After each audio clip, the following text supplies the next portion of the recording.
ഹരേ ഹരേ രാമ രാമ രാമ രാമ ഹരേ ഹരേ ഹരേ കൃഷ്ണ കൃഷ്ണ കൃഷ്ണ ഹരേ ഹരേ ഹരേ രാമ രാമ രാമ രാമ ഹരേ ഹരേ ഹരേ കൃഷ്ണ കൃഷ്ണ കൃഷ്ണ ഹരേ ഹരേ ഹരേ രാമ രാമ രാമ രാമ ഹരേ ഹരേ.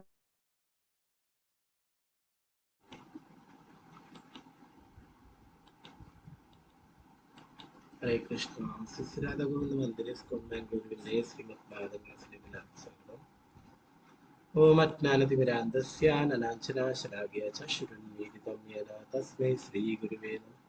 ശ്രീ ചൈതന്യ മനോഭീഷ്ടം സ്ഥാപിതം യേന ഭൂതലേ സ്വയം രൂപകഥാമഹ്യം ദദാതി സ്മൃതാതി വന്ദേഹം ശ്രീഗുരു ശ്രീയുതാപദകമലം ശ്രീഗുരു വൈഷ്ണവാംസ ശ്രീരൂപം സകൃചാതം സഗണരഘുനാഥാന്വിതം തം സജീവം സാദ്വൈതം സാവധൂതം പരിജനസഹിതം കൃഷ്ണചൈതന്യദേവം ശ്രീരാധാകൃഷ്ണപാദാം സഗണലളിതാം ശ്രീവിശാഖാന്വിതാം ഹേ കൃഷ്ണ കരുണാ സിന്ധു ദീനബന്ധു ജഗത്പതി ഗോപീശഗോപികാന്ത രാധാകാന്ത നമസ്തുതേ.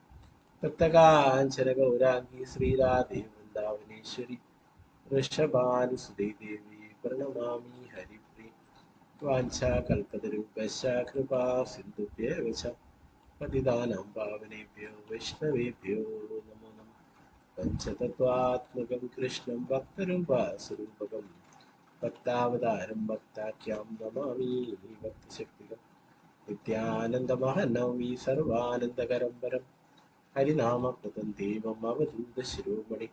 നമോ മഹാവതന്യായ കൃഷ്ണപ്രേമപ്രദായ ദേ കൃഷ്ണായ കൃഷ്ണ ചൈതന്യ നാമ്നേ ഗൗരതിഷേ നമോ വിഷ്ണുപാദായ കൃഷ്ണപൃഷ്ഠായ ഭൂതലേ ശ്രീമതേ ഭക്തിവേദാന്ത സ്വാമിനിധി നാമിനി നമസ്തേ സാരസ്വതേ ദേവി ഗൗരവാണി പ്രചാരിണി നിർവിശേഷ ശൂന്യവാദി പാശ്ചാത്യദേശധാരിണി. जय श्री कृष्णा चैतन्य प्रभु नित्यानंद श्री अद्वैत गदाधरा श्रीवासादि गौर भक्तवृंद. हरे कृष्णा कृष्ण कृष्ण हरे हरे हरे राम राम राम हरे हरे. गुरुवे गौरचंद्राय राधिकाय ददाले कृष्णाय कृष्णोत्ताय भक्ताय नमः. श्रील प्रभुपाद की जय. गुरु महाराज की जय. निताय गौर प्रेमानंदे हरे हरे. हरे कृष्ण.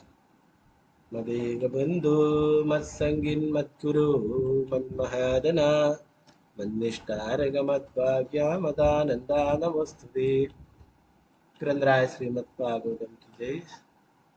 श्रीमद् भागवतम षष्ठ स्कंदम ഒന്നാം അധ്യായം ശ്ലോകം 7.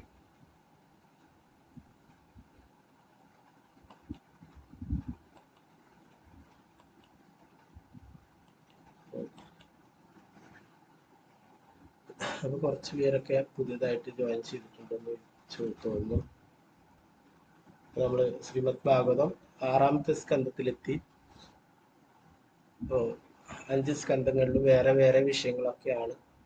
സൃഷ്ടിയെ കുറിച്ചിട്ടും പുനഃസൃഷ്ടിയെ കുറിച്ചിട്ടും ഒക്കെ. 6ാമത്തെ സ്കന്ധത്തിലെ പോഷണം എന്നുള്ളതാണ്. ഭഗവാന്റെ ഭക്തന്മാരെ എത്രമാത്രം സംരക്ഷിക്കുന്നു, എത്രമാത്രം കാരുണ്യം കാണിക്കുന്നു, ഇതൊക്കെയാണ് 6ാമത്തെ സ്കന്ധത്തിൽ വിവരിക്കുന്നത്. അതിന്റെ ഉദാഹരണമായിട്ട് ശിവദേവ ഗോസ്വാമി അജാമിള ചരിത്രം, അജാമിളൻ എന്നുള്ള ഒരു പാപിയായിട്ടുള്ള വ്യക്തിക്ക് ഭഗവാന്റെ കാരുണ്യം കിട്ടിയതിനെ കുറിച്ചിട്ടൊക്കെ വിവരിക്കുന്നു. അതുപോലെ തിരുനാമത്തിന്റെ മഹാത്മ്യത്തെ കുറിച്ചിട്ടൊക്കെ. അപ്പൊ 6ാമത്തെ സ്കന്ധത്തിൽ എത്തി വിചാരിച്ചിട്ട് അത് നിങ്ങൾക്ക് മനസ്സിലാവാതെ ഒന്നും ഇരിക്കില്ല. അപ്പൊ ശ്രീമദ് ഭാഗവതം അങ്ങനെയാണ് പറയാ. ശ്രീമദ് ഭാഗവതം കൽക്കണ്ടം പോലെയാണ്. അതിന്റെ എല്ലാ ഭാഗങ്ങളും മധുരമുള്ളതാണ്. ഏത് ഭാഗം രുചിച്ചു നോക്കിയാലും മധുരമുള്ളതാണ് കൽക്കണ്ടം. അതുപോലെ തന്നെ ശ്രീമദ് ഭാഗവതം ഓരോ സ്കന്ധങ്ങളും എല്ലാം മധുരമുള്ളതാണ്, എല്ലാം നവനവമാണ്, എല്ലാം പുതുമയുള്ളതാണ്. അപ്പൊ അതുകൊണ്ട് തന്നെ നമ്മൾ നേരത്തെയുള്ള ഭാഗങ്ങൾ കേട്ടില്ല എന്ന് വെച്ചിട്ടൊന്നും നഷ്ടമൊന്നുമില്ല. നമുക്കത് പഠിക്കാൻ അവസരം ഉണ്ടെങ്കിൽ അത് പഠിക്കാം കേട്ടോ. അപ്പോൾ ഇപ്പോഴേ 7ാമത്തെ ശ്ലോകമാണ് ഇന്നെടുക്കുന്നത്. ഇന്നലെ 6 വരെയുള്ള ശ്ലോകങ്ങൾ എടുത്തിരുന്നു. നേരത്തെ പുതുതായിട്ട് വന്നവർക്ക് വേണ്ടിയിട്ടാണ്. നേരത്തെ 5ാമത്തെ സ്കന്ധത്തില് വിവിധ ആഗ്രഹങ്ങളെ കുറിച്ചിട്ടും വിവിധ ഖണ്ഡങ്ങളെ കുറിച്ചിട്ടും വർഷങ്ങളെ കുറിച്ചിട്ടും ഒക്കെ പറയുന്നത്. സൂര്യനെ കുറിച്ചിട്ടും സൂര്യന്റെ വിസ്തൃതിയെ കുറിച്ചിട്ടും അതിന്റെ സഞ്ചാരത്തെ കുറിച്ചിട്ടും അതുപോലെ ചന്ദ്രനെ കുറിച്ചിട്ടും നക്ഷത്രങ്ങളെ കുറിച്ചിട്ടും ഒക്കെ വിവരിക്കുകയുണ്ടായി. പിന്നെ അതുപോലെ ഭൂമിക്ക് മുകളിലുള്ള ഭൂമിയടക്കമുള്ള 7 ലോകങ്ങളെ കുറിച്ചിട്ടും ഭൂമിക്ക് താഴെയുള്ള അധോ ലോകങ്ങളെ കുറിച്ചിട്ടും 7 ലോകങ്ങളെ കുറിച്ചൊക്കെ വിവരിക്കുകയുണ്ടായി. അതിന്റെ ഒക്കെ താഴെയായിട്ട് അനന്തശേഷന്റെ സ്ഥാനത്തെ കുറിച്ചിട്ടൊക്കെ വിവരിക്കുകയുണ്ടായി. ധാരാളം പാപകർമ്മങ്ങൾ ചെയ്യുന്നവർ എത്തിച്ചേരുന്ന നരകലോകങ്ങളെ കുറിച്ചിട്ടൊക്കെ വർണ്ണിക്കുകയുണ്ടായി. 5ാമത്തെ സ്കന്ധത്തിൽ അവസാനമായിട്ട് നരകീയ ലോകങ്ങളെ കുറിച്ചിട്ടായിരുന്നു പറഞ്ഞിട്ടുണ്ടായിരുന്നത്. ആയിരക്കണക്കിന് നരകീയ ലോകങ്ങളുണ്ട്. അതിൽ പ്രധാനപ്പെട്ട 28 എണ്ണത്തിനെ കുറിച്ചിട്ട് ശുകദേവ ഗോസ്വാമി എടുത്തു പറയുകയുണ്ടായി. അപ്പൊ ഓരോ തരത്തിലുള്ള പാപകർമ്മങ്ങൾ ചെയ്യുമ്പോഴും അതിനുള്ള ശിക്ഷയെ കുറിച്ചിട്ടും ഒക്കെ പറയുകയുണ്ടായി. പരീക്ഷിത്ത് മഹാരാജാവ് എല്ലാവർക്കും വേണ്ടിയിട്ട് ആണ് ഇവിടെ ശുകദേവ ഗോസ്വാമിയുടെ ചോദ്യങ്ങൾ ചോദിക്കുന്നത്. ലോക നന്മയ്ക്കായിട്ട്, ലോകത്തിലെ എല്ലാവർക്കുമായിട്ട്, എല്ലാവരും ഒരു തരത്തിലല്ലെങ്കിൽ മറ്റൊരു തരത്തിൽ അറിഞ്ഞോ അറിയാതെയോ ഒക്കെ പാപങ്ങൾ ചെയ്തുകൊണ്ടേയിരിക്കുന്നു. തീർച്ചയായിട്ടും പാപങ്ങൾ ചെയ്യുന്നതിനുള്ള ശിക്ഷ ഉറപ്പായിട്ടും ലഭിക്കുകയും ചെയ്യും അല്ലെ. അപ്പോ ഇങ്ങനെയുള്ള പാപങ്ങൾ ചെയ്യുന്നതിനൊക്കെയുള്ള പ്രായശ്ചിത്തങ്ങളെ കുറിച്ചിട്ടോ ഒക്കെയാണ് ചോദിക്കുന്നത്. എങ്ങനെ ഈ പാപങ്ങൾ ചെയ്തിട്ടുള്ളവർക്ക് നരകീയ ലോകങ്ങളിൽ പോവാതെ ഇവിടുന്ന് രക്ഷപ്പെട്ടിട്ട് ഭഗവാന്റെ അടുത്തേക്ക് പോവാം, ഇതിനെ കുറിച്ചിട്ടൊക്കെയാണ് ചോദിക്കുന്നത്. ഓക്കെ, നമുക്ക് അപ്പോഴേ 7ാമത്തെ ശ്ലോകത്തിലേക്ക് അടക്കം. 6ാമത്തായിട്ട് അവസാനമായിട്ട് പറഞ്ഞിട്ടുണ്ടായിരുന്നത്, അല്ലയോ മഹാഭാഗ്യവാനും ഐശ്വര്യവാനുമായ ശുകദേവ ഗോസ്വാമി, അതിഭീകരമായ വേദനകളും യാതനകളും അനുഭവിക്കേണ്ടി വരുന്ന നരകീയ അവസ്ഥകളിൽ നിന്നും ജീവസത്തകളെ എങ്ങനെ മോചിപ്പിക്കുവാൻ കഴിയുമെന്ന് ദയവായി ഇപ്പോൾ എനിക്ക് വിവരിച്ചിട്ടുണ്ടാകും. പരീക്ഷിത്ത് മഹാരാജാവിനെ 7 ദിവസം മാത്രമേ ഉണ്ടായിരുന്നു അല്ലെ. മരണം അടുത്തപ്പോഴുള്ള 7 ദിവസം, ആ സമയത്താണ് ശ്രീമദ് ഭാഗവതം കേൾക്കുന്നത്. അപ്പോ അദ്ദേഹത്തെ കുറിച്ചിട്ടല്ല അദ്ദേഹത്തിന് ആദി അല്ലെങ്കിൽ വിഷമം. എന്താണ്? ലോകത്തിലുള്ള മറ്റുള്ളവരെ കുറിച്ച് ചിന്തിച്ചിട്ടാണ്. അവരൊക്കെ പാപകർമ്മങ്ങൾ ചെയ്തുകൊണ്ടേയിരിക്കുന്നു. അവർക്കൊക്കെ എങ്ങനെ ഈ നരകലോകങ്ങളിലൊന്നും പോവാത്ത എങ്ങനെ രക്ഷപ്പെട്ടു പോവാം, ഇതിനെ കുറിച്ചിട്ട് അങ്ങേക്കറിയാം, അങ്ങ് പറഞ്ഞു തരുമോ എന്നാണ് ചോദിക്കുന്നത്. പ്രഭുപാദർ അതിന്റെ ഭാവത്തിൽ പറയുന്നു, ഒരു വൈഷ്ണവൻ പരദുഃഖ ദുഃഖിയാണ്. അവൻ മറ്റുള്ളവരുടെ ദുഃഖത്തിലും ദുഃഖിക്കുന്നവനാണ്. അല്ലാതെ മറ്റുള്ളവർക്കൊക്കെ ദുഃഖം വന്നോട്ടെ, എനിക്ക് സന്തോഷമാണ് എന്നല്ല. മറ്റുള്ളവരുടെ ദുഃഖവും എൻ്റെ കൂടി ദുഃഖമാണ്. മറ്റുള്ളവരൊക്കെ ഈ ഭൗതിക ലോകത്തിൽ കഷ്ടപ്പെടുന്നു, അവർക്കൊക്കെ കൃഷ്ണാബോധമില്ലാതെ വിഷമിക്കുന്നു അല്ലെ. അവരെയും കൂടി കൃഷ്ണഭക്തന്മാരാക്കണം. അങ്ങനെ ആഗ്രഹിച്ചിട്ടാണ് പ്രഭുപാദരി ലോകം മുഴുവൻ കൃഷ്ണാബോധം പ്രചരിപ്പിച്ചിട്ടുണ്ടായത്. ഓക്കെ,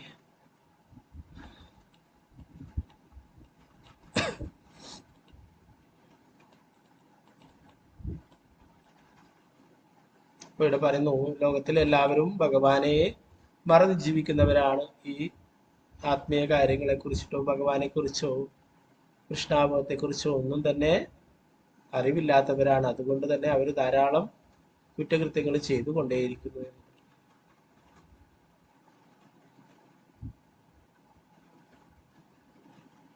ഇവിടെ പറയുന്നു, എങ്ങനെ തന്നെയായാലും മുഴുവൻ ലോകവും കൃഷ്ണാബോധത്തിന്റെ അഭാവത്തിലാണ്. അതുമൂലം അങ്ങേയറ്റം അധികരിച്ച അജ്ഞതയാൽ ക്ലേശിക്കുന്ന ജനങ്ങൾ ഈ ജീവിതത്തിന് ശേഷമുള്ള ഒരു ജീവിതത്തിൽ വിശ്വസിക്കുന്ന പോലുമുള്ള അവരുടെ അടുത്ത ജീവിതത്തെ കുറിച്ച് അവരെ വിശ്വസിപ്പിക്കുക വളരെ പ്രയാസകരമാണ്. കാരണം അവർ ഭൗതിക ആസ്വാദനത്തിന് വേണ്ടിയുള്ള യത്നങ്ങളിൽ മിക്കവാറും ഭ്രാന്തമായ അവസ്ഥയിലാണ്. എന്നിരുന്നാലും അവരെ രക്ഷിക്കുക എന്നത് നമ്മുടെ വിവേകമുള്ള എല്ലാ ആളുകളുടെയും ധർമ്മമാണ്. അവരെ രക്ഷിക്കുവാൻ കഴിവുള്ള ഒരാളുടെ പ്രതീതിയാണ് പരീക്ഷിക്കുന്നത്. ലോകത്തിൽ എല്ലാവരും ഈ ഒരു ജന്മമേ ഉള്ളൂ, ഇത് അടിച്ചു പൊളിച്ച് ജീവിക്കുക എന്നൊക്കെ പറഞ്ഞ് കഴിയുന്നവരാണെന്ന് പറഞ്ഞു അല്ലെ. എന്നാൽ അവരങ്ങനെ, അവർക്ക് ആധ്യാത്മിക ജ്ഞാനമില്ലാത്തത് കൊണ്ട് അവരങ്ങനെ ഈ ശരീരമാണെന്നുള്ള ധാരണയിൽ ജീവിക്കുന്നു അല്ലെ. അവരൊക്കെ കൃഷ്ണാബോധവാന്മാരാക്കേണ്ടത് നമ്മുടെയൊക്കെ കർത്തവ്യമാണ്. അവരൊക്കെ ഈ ശരീരമല്ല നാമെന്നും നമ്മളൊക്കെ ഭഗവാന്റെ ശാശ്വതമായിട്ടുള്ള ആവശ്യമാണെന്നും നമ്മളൊക്കെ ഭഗവാന്റെ സേവകരാണെന്നുള്ളത് പറഞ്ഞ് മനസ്സിലാക്കുകയും അവരെ കൊണ്ടൊക്കെ കൃഷ്ണാബോധം പരിശീലിപ്പിക്കുകയും ചെയ്യേണ്ടത് നമ്മുടെ ഓരോരുത്തരുടെയും കടമയാണെന്ന് ശ്രീ ചൈതന്യ മഹാപ്രഭു പറഞ്ഞു. നമുക്ക് 7ാമത്തെ ശ്ലോകത്തിലേക്ക് കിടക്കാം. ഓക്കെ, അപ്പൊ പുതുതായിട്ട് ജോയിൻ ചെയ്തുള്ളവർക്ക് ശ്ലോകം ചൊല്ലാൻ താല്പര്യമുണ്ടെങ്കിൽ കൈ ഉയർത്താം. നമ്മൾ ഇതിൽ എടുക്കുന്ന ശ്ലോകം എല്ലാവരും ചൊല്ലാറുണ്ട് ഒരു പ്രാവശ്യം. എല്ലാവരും അല്ല, താല്പര്യമുള്ളവർക്കൊക്കെ ചൊല്ലാം. അപ്പൊ അങ്ങനെ ആർക്കെങ്കിലും താല്പര്യമുണ്ട് കൈ ഉയർത്തിയാൽ നിങ്ങൾക്ക് ശ്ലോകം ചൊല്ലാം ആ ഓർഡറിൽ. ഓക്കെ, ഹരേ കൃഷ്ണ. മാതാജി സ്ക്രീന് കാണാലോ അല്ലേ? ഹരേ കൃഷ്ണ. കാണാം പ്രജി. ഹരേ കൃഷ്ണ. ഹരേ കൃഷ്ണ.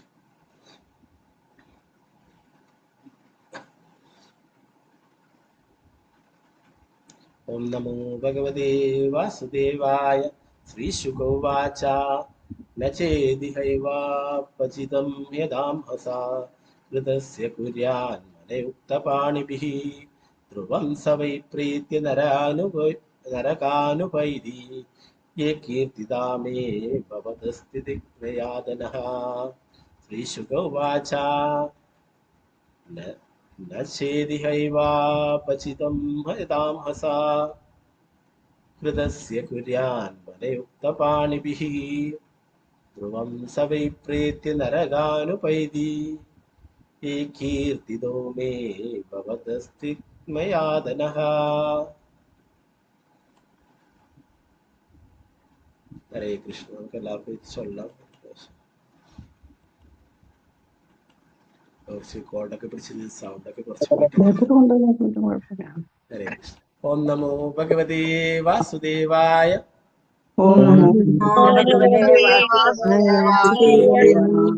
ശ്രീശുക ഉവാച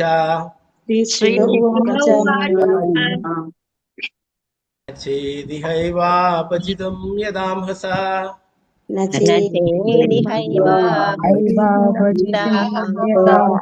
കൃതസ്യ കുര്യാൻ മനയുക്തപാണിഭിः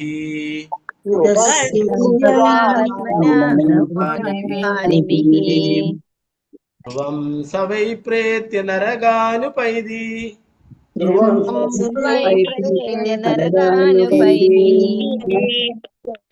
കീർത്തിദാ മേ ഭവതസ്തിഗ്മയാതനഃ.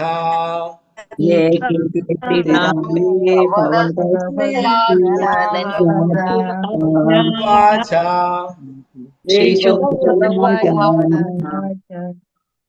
ചേദിഹൈവാപചിതിം യദാംഹസഃ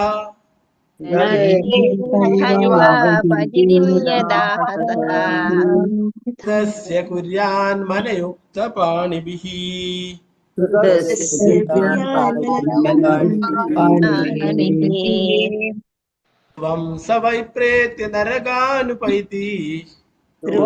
സ വൈ പ്രേത്യ നരകാനുപൈതി കീർത്തിദാ മേ ഭവതി ദിഗ്മയാതനഃ.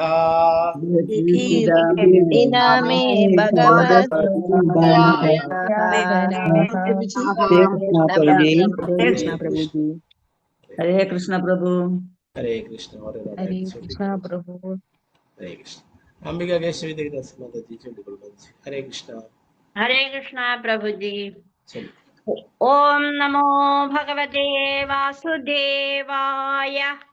ശ്രീശുക ഉവാച ന ചേദിഹൈവാപചിതിം യഥാംഹസഃ കൃതസ്യ കുര്യാന്മനവുക്തപാണിഭിः ധ്രുവം സ വൈ പ്രേത്യ നരകാനുപൈതി യേ കീർത്തിതാ മേ ഭവതസ്തിഗ്മയാതനാഃ.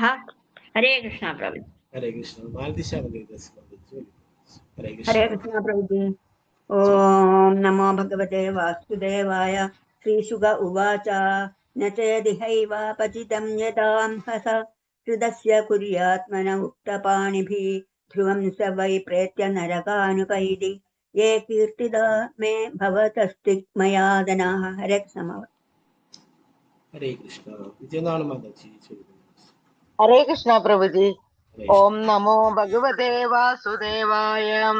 ശ്രീശുക ഉവാച ന ചേദിഹൈവാപചിതിം യദാംഹസഃ कृतस्य कुर्यान्मन उक्तपाणिभिः ध्रुवं स वै प्रेत्य नरकानुपैति ये कीर्तिता मे भगवदस्तिग्मयादनाः. हरे कृष्ण प्रभुजी.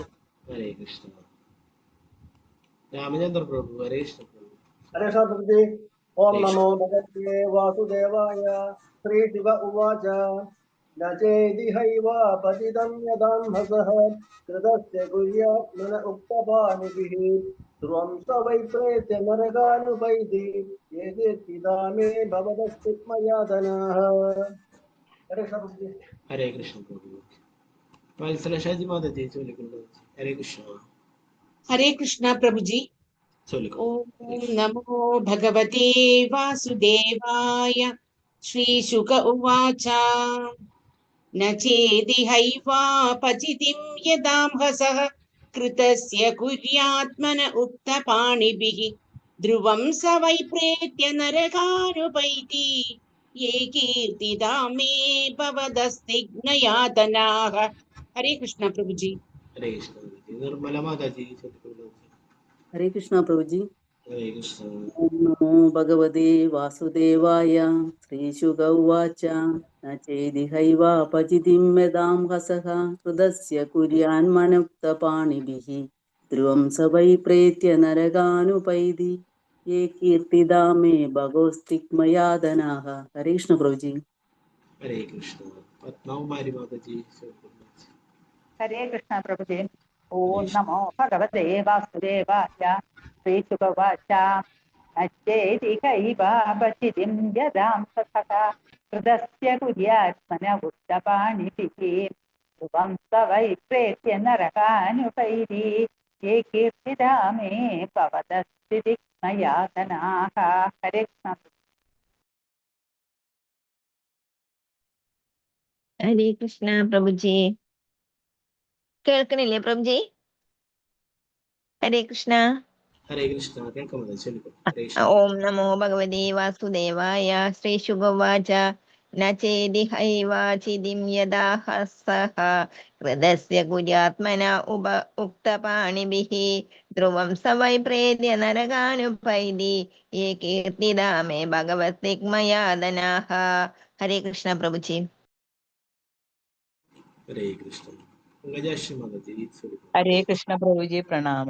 ओम नमो भगवते वासुदेवाय श्रीसुक उवाच न चेदिहैवापचितिं यदाहसा कृतस्य कुर्यान्मन उक्तपाणिभिः ध्रुवं स वैपैत्य नरकानुपैति ये कीर्तिदा मे भवदस्तिन्मयादनाः. हरे कृष्ण प्रभुजी.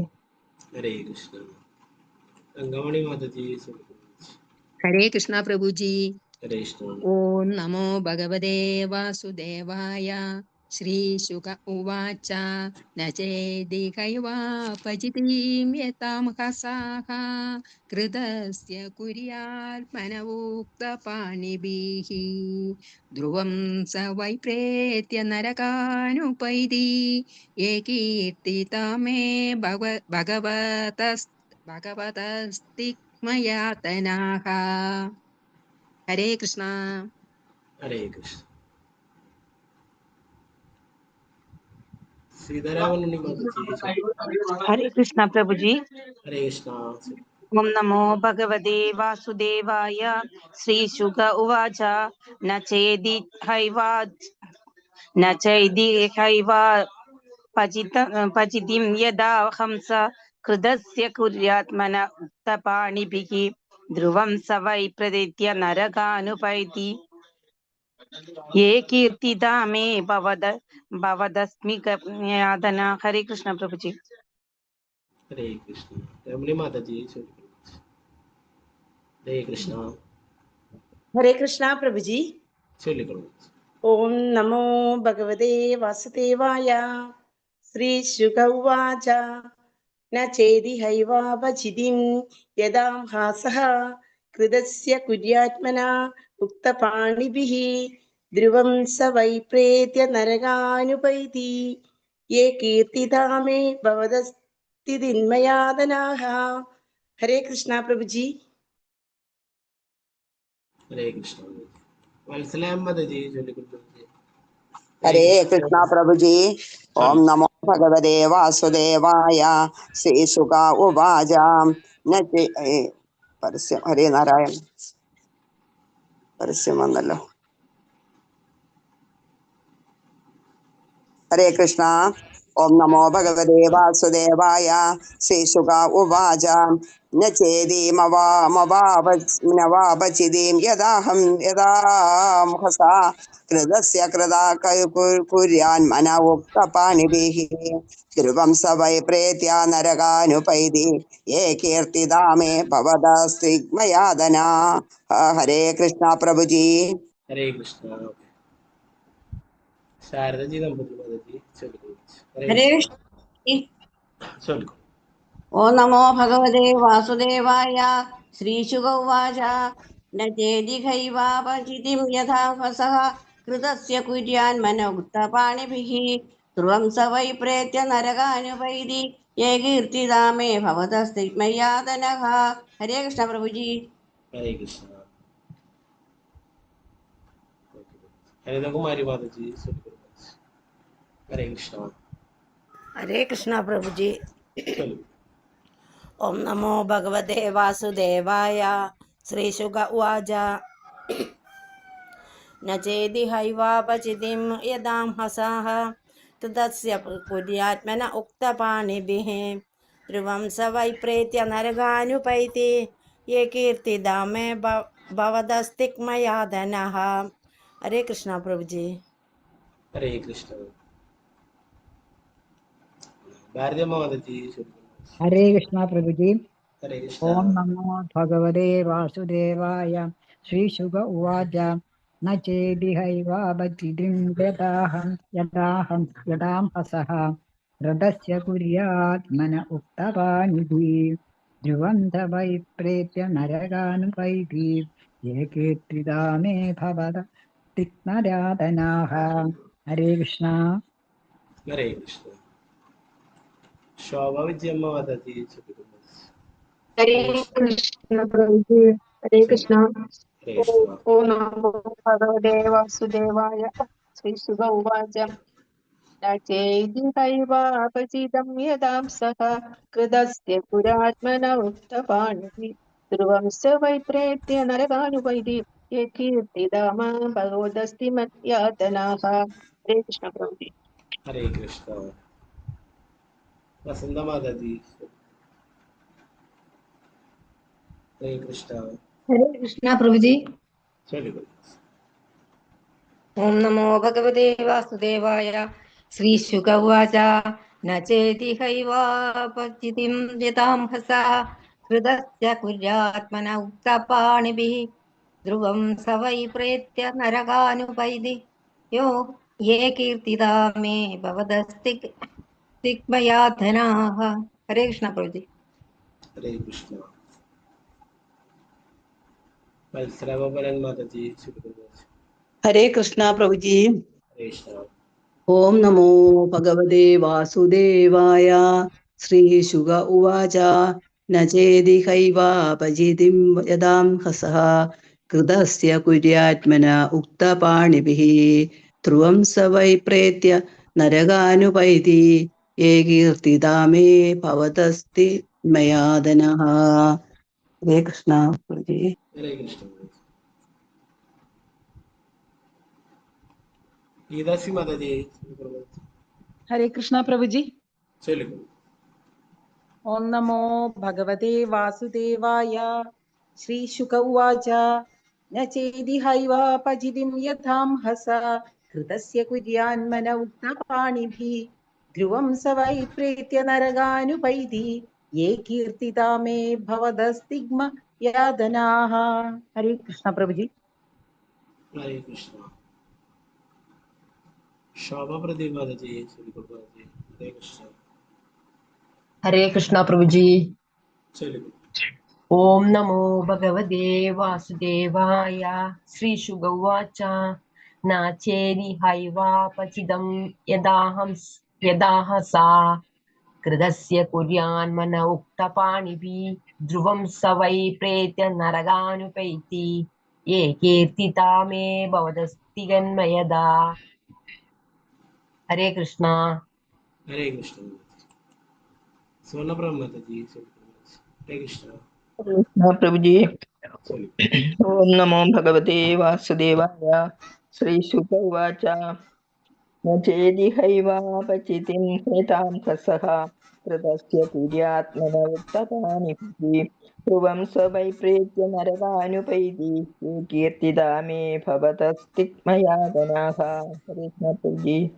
हरे कृष्ण गीता टी माता जी। चलिए। हरे कृष्ण अनम्यूट करो गीता टी माता जी। हरे कृष्ण। हरे कृष्ण प्रभु जी। चलिए। हरे कृष्ण। ओम नमो भगवते वासुदेवाय। श्रीशुग उवाच न चेदिहैवापचितिं यथांहसः हृदस्य कुर्यात्मन उक्तपाणिभिः ध्रुवं स वै प्रेत्य नरकानुपैति ये कीर्तिदा मे भवदस्तिग्मयातनाः। हरे कृष्ण प्रभु जी। हरे कृष्ण श्री तेज माता जी। चलिए। हरे कृष्ण। हरे कृष्णा प्रभु जी। चलिए। ॐ नमो भगवते वासुदेवाय।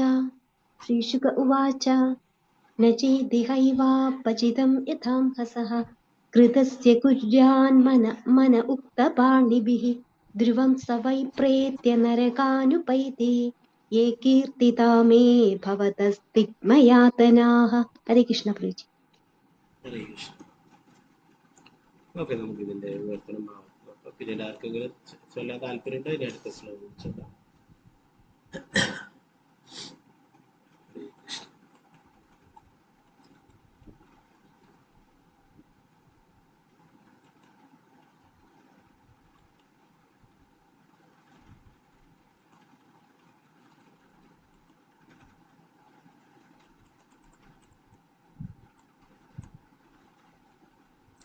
സുഖദേവ ഗോസ്വാമി മറുപടി പറഞ്ഞു, എന്റെ പ്രിയപ്പെട്ട രാജാവേ, ഒരു വ്യക്തി അവന്റെ മരണത്തിനു മുമ്പായി ഈ ജീവിതത്തിൽ മനസ്സുകൊണ്ടും വാക്കുകൊണ്ടും ശരീരം കൊണ്ടും പാപകർമ്മങ്ങൾ ചെയ്താൽ അവയ്ക്കുള്ള പ്രായശ്ചിത്തങ്ങളും പരിഹാരക്രിയകളും ശരിയായി ഫലിക്കുകയില്ലെന്നും അവൻ മരണാനന്തരം തീർച്ചയായും നരകലോകത്തിൽ പ്രവേശിച്ച് ഭീകരമായ ദുരിതങ്ങൾ അനുഭവിക്കണമെന്നും ഞാൻ മുമ്പേ വിവരിച്ചതുപോലെ മനുസംഹിതയും മറ്റു ശാസ്ത്രങ്ങളും പറയുന്നു.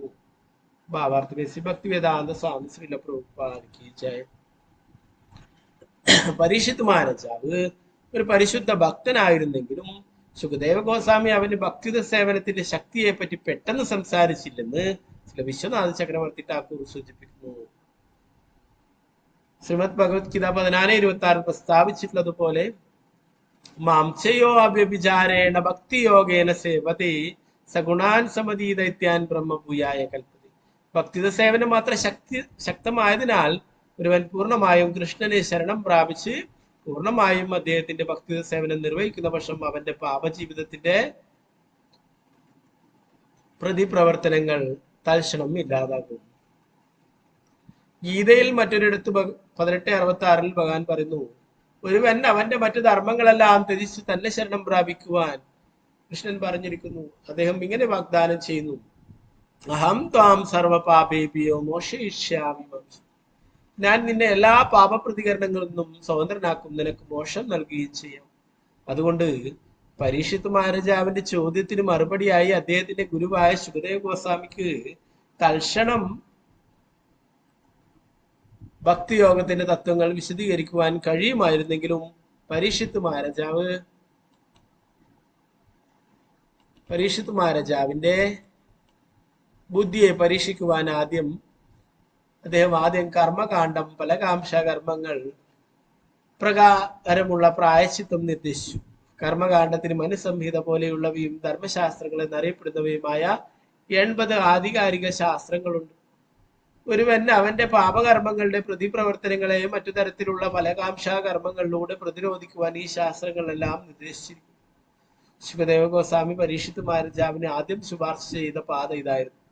വാസ്തവത്തിൽ ഭക്തിത സേവനം സ്വീകരിക്കാത്ത ഒരുവൻ നിശ്ചയമായും അവന്റെ പാപകർമ്മങ്ങൾക്കുള്ള പ്രതികർമ്മങ്ങൾക്കായി ഈ ശാസ്ത്രങ്ങൾ ശുപാർശ ചെയ്യുന്ന പുണ്യകർമ്മങ്ങൾ അനുഷ്ഠിക്കണം. ഇതാണ് പ്രായശ്ചിത്തം എന്ന് അറിയപ്പെടുന്നത്. നാരായണ നമസ്കൃത്യ നരം ചൈവ നരോത്തമം ദേവീം സരസ്വതി വ്യാസം തതോ ജയമുദ്രേ ദഷ്ടപ്രായേഷ ഭദ്രേഷു നിത്യം ഭാഗവത സേവയാ ഭഗവതിയോത്തമ ശ്ലോകേ ഭക്തിർഭവതി നൈഷ്ഠികേ മൂകം കരോതി വാചാലം പങ്കും ലംഘയതേ ഗിരിം യത്കൃപാതമഹം വന്ദേ ശ്രീഗുരു ദീനദാരിണം പരമാനന്ദമാധവം ശ്രീചൈതന്യേശ്വരം നമോ വിഷ്ണുപാദായ കൃഷ്ണപൃഷ്ഠായ ഭൂതലേ ശ്രീമതേ ഭക്തിവേദാന്ത സ്വാമിന്നിധി നാമിനി നമസ്തേ സാരസ്വതേ ദേവേ ഗൗരവാണി പ്രചാരിണി നിർവിശേഷ ശൂന്യവാദി പാശ്ചാത്യ ദേശധാരൻ ജയ ശ്രീകൃഷ്ണ ചൈതന്യ പ്രഭു നിത്യാനന്ദ ശ്രീ അദ്വൈത ഗദാധര ശ്രീവാസാദി ഗൗരഭക്തവൃന്ദ ഹരേ കൃഷ്ണ കൃഷ്ണ കൃഷ്ണ ഹരേ ഹരേ ഹരേ രാമ രാമ രാമ ഹരേ ഹരേ ഗുരുവേ ഗൗരചന്ദ്രായ രാധികായ തദാലയേ कृष्णाय कृष्ण भक्ताय तद्भक्ताय नमः। श्री प्रभुपाद की जय, गुरु महाराज की जय, निताय गौर प्रेमानंदे। ഹരേ കൃഷ്ണ. ഇപ്പൊ പരീക്ഷത്ത് മഹാരാജാവിന്റെ ചോദ്യം നമ്മൾ നേരത്തെ കേട്ടു അല്ലെ. ഈ ഭൗതിക ലോകത്തിലുള്ള ആൾക്കാരൊക്കെ വിവിധ പാപകർമ്മങ്ങളൊക്കെ അനുഷ്ഠിച്ചു കൊണ്ടിരിക്കുന്നു, അവർക്കൊക്കെ എങ്ങനെ മോചനം ലഭിക്കും എന്നുള്ളതാണ് ചോദിച്ചിട്ടുള്ളത് അല്ലെ. ഇവിടെ എല്ലാ പാപകർമ്മങ്ങളിൽ നിന്നുള്ള മോചനം ഭക്തി സേവനം കൊണ്ട് ലഭിക്കും. എന്നാൽ ഇവിടെ ഒറ്റയടിക്ക് ഇവിടെ പരീക്ഷത്ത് മഹാരാജാവിനോട് ശുകദേവ ഗോസ്വാമി ഈ കാര്യം പറഞ്ഞു കൊടുക്കുന്നില്ല എന്നാണ് പറയുന്നത്. കാണാം ഭഗവത്ഗീതയിലും അല്ലെ, അർജുനന് ഭഗവാൻ ഒറ്റയടിക്ക് അവിടെ ഭക്തിയോഗം ഉപദേശിക്കുന്നില്ല അല്ലെ. ആദ്യം കർമ്മയോഗം, പിന്നീട് ധ്യാനയോഗം, ഇതൊക്കെ പറഞ്ഞിട്ടാണ് ഭക്തിയോഗം പറഞ്ഞു കൊടുക്കുന്നത് അല്ലെ. അത് എളുപ്പത്തിൽ ചെയ്യാൻ കഴിയുന്നതാണെന്നും പറഞ്ഞു അല്ലെ. അപ്പൊ ഇവിടെ അതുപോലെ പലതരത്തിലുള്ള പ്രായശ്ചിത്തങ്ങളെ കുറിച്ചും പരിഹാരങ്ങളെ കുറിച്ചിട്ടും ശാസ്ത്രങ്ങളിലുള്ള കാര്യങ്ങളൊക്കെയാണ് പറഞ്ഞത്. ശുകദേവ ഗോസ്വാമി എന്താ പറയുന്നത്, ഒരു വ്യക്തി അവന്റെ മരണത്തിന് മുമ്പായി ഈ ജീവിതത്തിൽ മനസ്സുകൊണ്ടും വാക്കുകൊണ്ടും ശരീരം കൊണ്ടും പാപകർമ്മങ്ങൾ ചെയ്താൽ അവയ്ക്കുള്ള പ്രായശ്ചിത്തങ്ങളും പരിഹാരക്രിയകളും ശരിയായി ഫലിക്കുകയില്ലെന്നും അവൻ മരണാനന്തരം തീർച്ചയായും നരകലോകത്തിൽ പ്രവേശിച്ച് ഭീകരമായ ദുരിതങ്ങൾ അനുഭവിക്കണമെന്നും ഞാൻ മുമ്പേ വിവരിച്ചതുപോലെ മനുസംഹിതയും മറ്റു ശാസ്ത്രങ്ങളും പറയും. എന്തുകൊണ്ടാണ് ഇങ്ങനെ പറയുന്നത് വെച്ച് കഴിഞ്ഞാല്, ആൾക്കാർക്ക് ഇങ്ങനെ തെറ്റുകൾ ചെയ്താൽ, കുറ്റങ്ങൾ ചെയ്താൽ അതിനുള്ള ശിക്ഷകളും ഉണ്ട് എന്നുള്ള കാര്യം അവർക്ക് ബോധ്യപ്പെടുത്തുവാനായിട്ടാണ് അല്ലെ. കുറ്റകൃത്യത്തെ കുറിച്ച് ശരിയായ ബോധ്യമില്ലെങ്കിൽ വലിയ ശിക്ഷകൾ ലഭിക്കുന്നതിന് ധാരാളം തെറ്റുകൾ ഇവിടെ ചെയ്തുകൊണ്ടേയിരിക്കുന്നതായിട്ട് കാണാം. എന്നാൽ ഇവിടെ തെറ്റുകൾ ചെയ്യുന്ന ആള് വേറെ ഗൾഫ് രാജ്യങ്ങളിലൊക്കെ പോയാൽ അവിടെ അവര് വളരെ കൃത്യതയോടെ നിയമങ്ങളൊക്കെ പാലിച്ച്, ഇപ്പൊ വാഹനം ഓടിക്കുന്ന ആളായാലും മറ്റുള്ള കാര്യങ്ങൾ ചെയ്യുന്ന ആളായാലും ഒക്കെ അവിടെ എല്ലാ കൃത്യതയോടെ പാലിക്കുന്നതായിട്ട് കാണും അല്ലെ.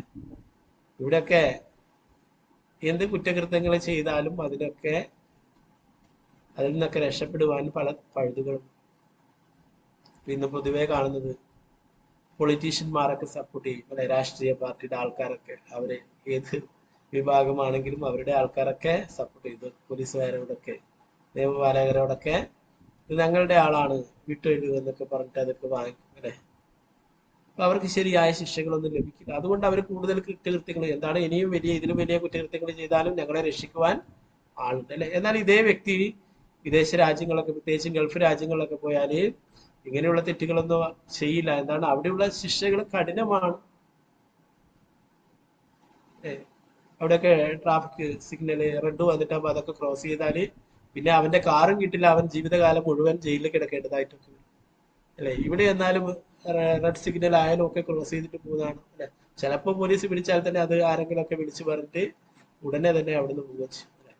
എന്നാൽ അവിടെ അങ്ങനെയല്ല, അവിടെ ആളും അവിടെ ജയിലിലാവും, കാറും അവന്റെ ജീവിതകാലം മുഴുവൻ കിട്ടില്ല.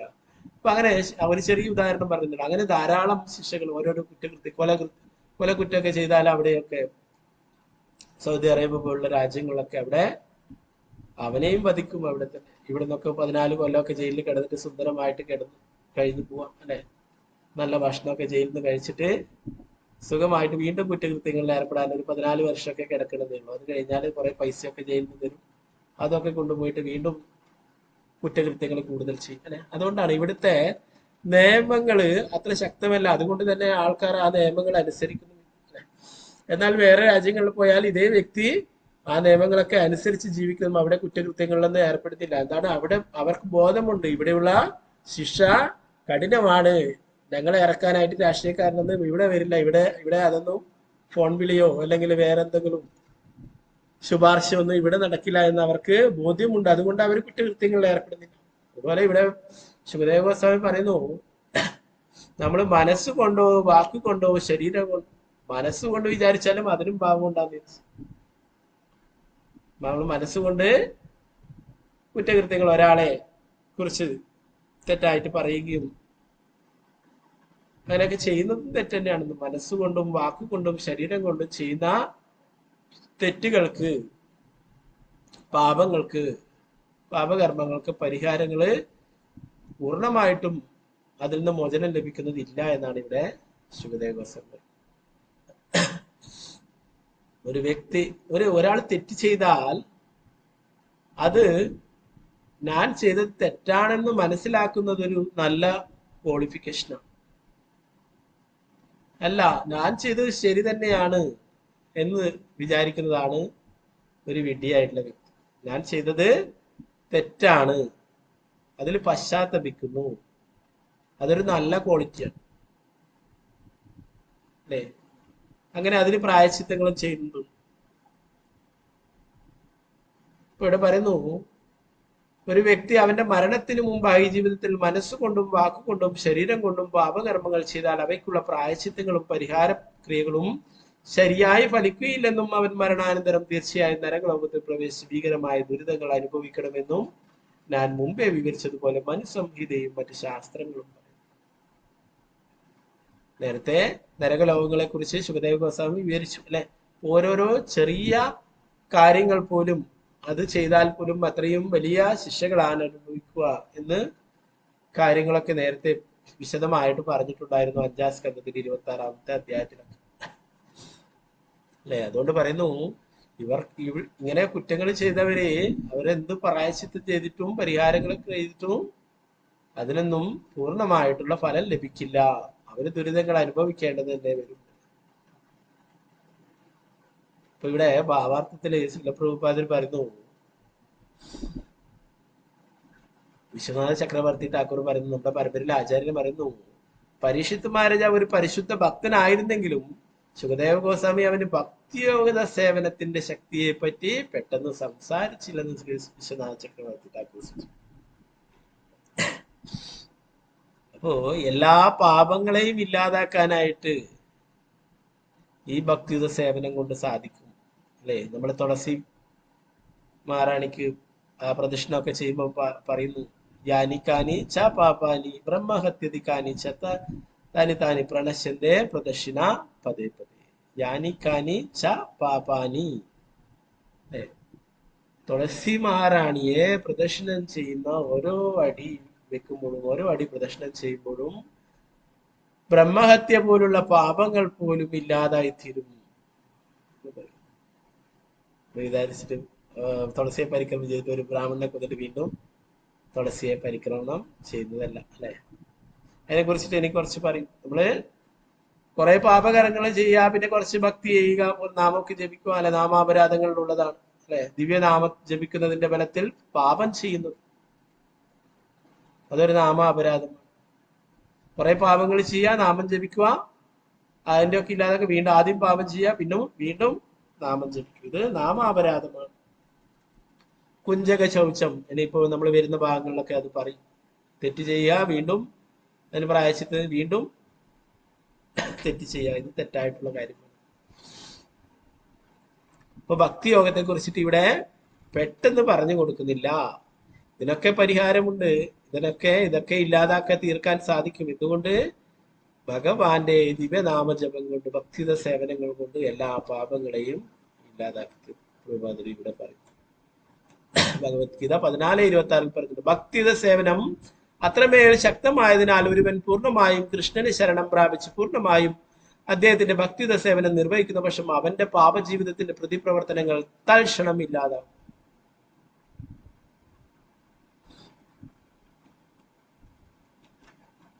മറ്റൊരിടത്ത് ഭഗവാൻ പറയുന്നു 18:66 പറയും, സർവധർമാൻ പരിത്യജ മാമേകം ശരണം വ്രജ അഹം ത്വം സർവപാപേഭ്യോ മോക്ഷിഷ്യാമി മാ ശുചഃ. എന്നെ ശരണം പ്രാപിക്കുവാൻ ഭഗവാൻ പറയുന്നത്, എനിക്ക് സറണ്ടർ ആവൂ, നീ മറ്റുള്ള ധർമ്മങ്ങളൊക്കെ ഉപേക്ഷിച്ച് എനിക്ക് സറണ്ടർ ആവൂ, ഞാൻ നിന്നെ എല്ലാ പാപപ്രതികരണങ്ങളിൽ നിന്നും രക്ഷിക്കാം, സ്വതന്ത്രനാക്കാം, നിനക്ക് മോക്ഷം നൽകുകയും ചെയ്യാം. പ്രഭുപാദർ പറയുന്നു ഇതൊക്കെ ഭഗവാൻ പറഞ്ഞിട്ടുണ്ട് അല്ലെ. അപ്പൊ അതുകൊണ്ട് പരീക്ഷിത്ത് മഹാരാജന്റെ ചോദ്യത്തിന് മറുപടിയായി അദ്ദേഹത്തിന്റെ ഗുരുവായ ശുകദേവ ഗോസ്വാമിക്ക് തൽക്ഷണം ഭക്തിയോഗത്തിന്റെ തത്വങ്ങൾ വിശദീകരിക്കുവാൻ കഴിയുമായിരുന്നെങ്കിലും പരീക്ഷിത്ത് മഹാരാജാവിന്റെ ബുദ്ധിയെ പരീക്ഷിക്കുവാൻ അദ്ദേഹം ആദ്യം കർമ്മകാന്ഡം ഫലകാംക്ഷാകർമ്മങ്ങൾ പ്രകാരമുള്ള പ്രായശ്ചിത്തം നിർദ്ദേശിച്ചു. കർമ്മകാന്ഡത്തിന് മനുസംഹിത പോലെയുള്ളവരും ധർമ്മശാസ്ത്രങ്ങൾ എന്ന് പറയപ്പെടുന്നവയെ 80 ആധികാരിക ശാസ്ത്രങ്ങളുണ്ട്. ഒരുവൻ അവന്റെ പാപകർമ്മങ്ങളുടെ പ്രതിപ്രവർത്തനങ്ങളെ മറ്റു തരത്തിലുള്ള ഫലകാംക്ഷാകർമ്മങ്ങളിലൂടെ പ്രതിരോധിക്കാൻ ഈ ശാസ്ത്രങ്ങളിലെല്ലാം നിർദ്ദേശിച്ചു. ഇപ്പൊ കർമ്മകാന്ഡം അതിലൊക്കെ ഇങ്ങനെയുള്ള കുറെ കാര്യങ്ങൾ ചെയ്യാനായിട്ട്, പലതരത്തിലുള്ള വ്രതങ്ങളും തപശ്ചര്യകളൊക്കെ ചെയ്യാനായിട്ട് പറഞ്ഞിട്ടുണ്ട്. അതൊക്കെ ചെയ്യാനായിട്ട്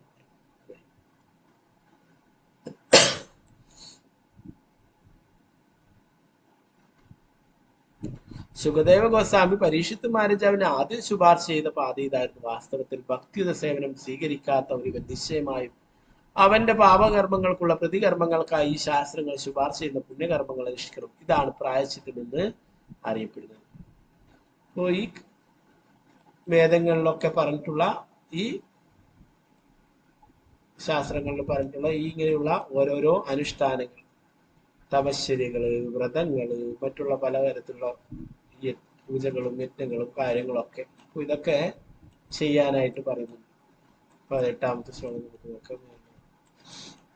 ഓം നമോ ഭഗവതേ വാസുദേവായ തസ്മാത് പുരൈവാശ്വിഹ പാപനിഷ്കൃതോ യദേത മൃത്യോരവിപത്യോ ആത്മനാ ദോഷസ്യ ദൃഷ്ട്വാ ഗുരുലാഘവം യദാ വിഷക്ചികിത്സേദർച്ചാം നിദാനവേത് തസ്മാത് പുരൈവാശ്വിഹ പാപനിഷ്കൃതോ യദേത മൃത്യോരവിപത്യദാത്മനഃ ദോഷസ്യ ദൃഷ്ട്വാ ഗുരുലാഘവം യദാ വിഷക്ചികിത്സേദർച്ചാം നിദാനവേത്.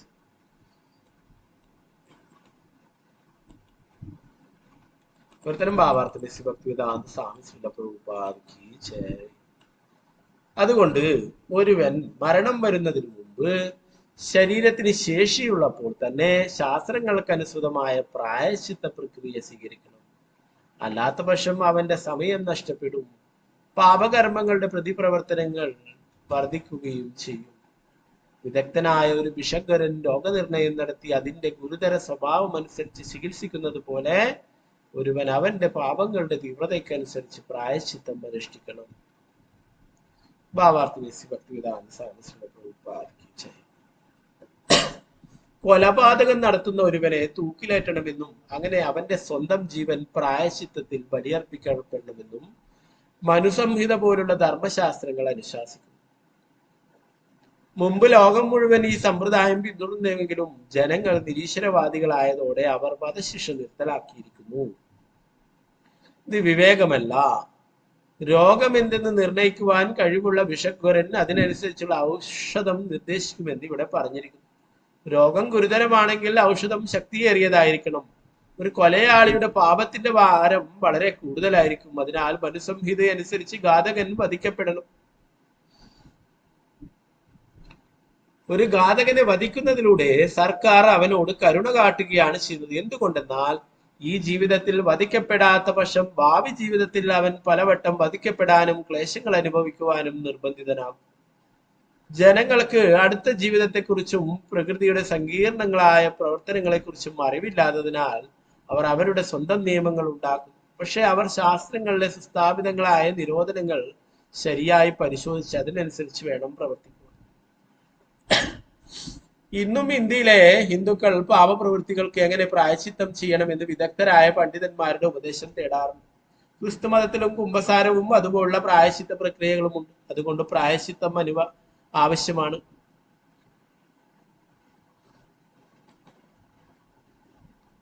പ്രായശ്ചിത്തം ഒരുവന്റെ പാപകർമ്മങ്ങളുടെ ഗുരുതര സ്വഭാവത്തിനനുസരിച്ചായിരിക്കുകയും വേണം.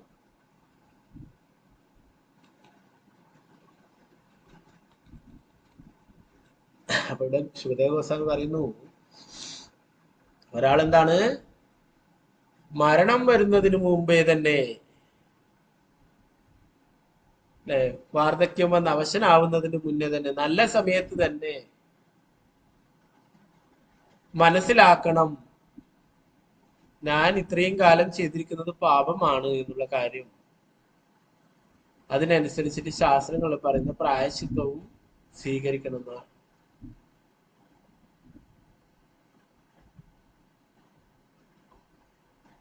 അല്ലെങ്കിൽ എന്താണ്, ആ പാപകർമ്മങ്ങളുടെ പ്രതിപ്രവർത്തനങ്ങൾ വർദ്ധിക്കുകയും ചെയ്യുമെന്ന് പറയും. അല്ലാതെ പക്ഷം അവന്റെ സമയം നഷ്ടപ്പെടും. അവള് തെറ്റ് ചെയ്തിട്ട് അത് തെറ്റാണെന്ന് മനസ്സിലാക്കുക. ഒരു കുറ്റകൃത്യം ചെയ്തിട്ടാകുമ്പോ അത് കുറ്റകൃത്യമാണെന്ന് നമുക്ക് അത് ബോധ്യമാവുകയും അതിനുള്ള പ്രായശ്ചിത്തങ്ങൾ ചെയ്യുകയും നല്ല സമയത്ത് തന്നെ ചെയ്യണം എന്ന് പറയും. അല്ലാത്ത ശാസ്ത്രങ്ങൾ പറയുന്ന തരത്തിലുള്ള എന്തെങ്കിലും വ്രതങ്ങൾ എടുക്കുവാനോ തപശ്ചര്യകൾ ചെയ്യാനോ ഒന്നും അവസാന സമയങ്ങളിൽ സാധിക്കില്ല. ഇതൊക്കെ കർമ്മകാണ്ഡികളെ കുറിച്ച് പറയുന്ന കർമ്മകാണ്ഡത്തിലുള്ള ഭാഗങ്ങളാണ് പറയുന്നത്. ഭക്തിത സേവനത്തിന്റെ വിഭാഗത്തിന് പിന്നീട് പറയും.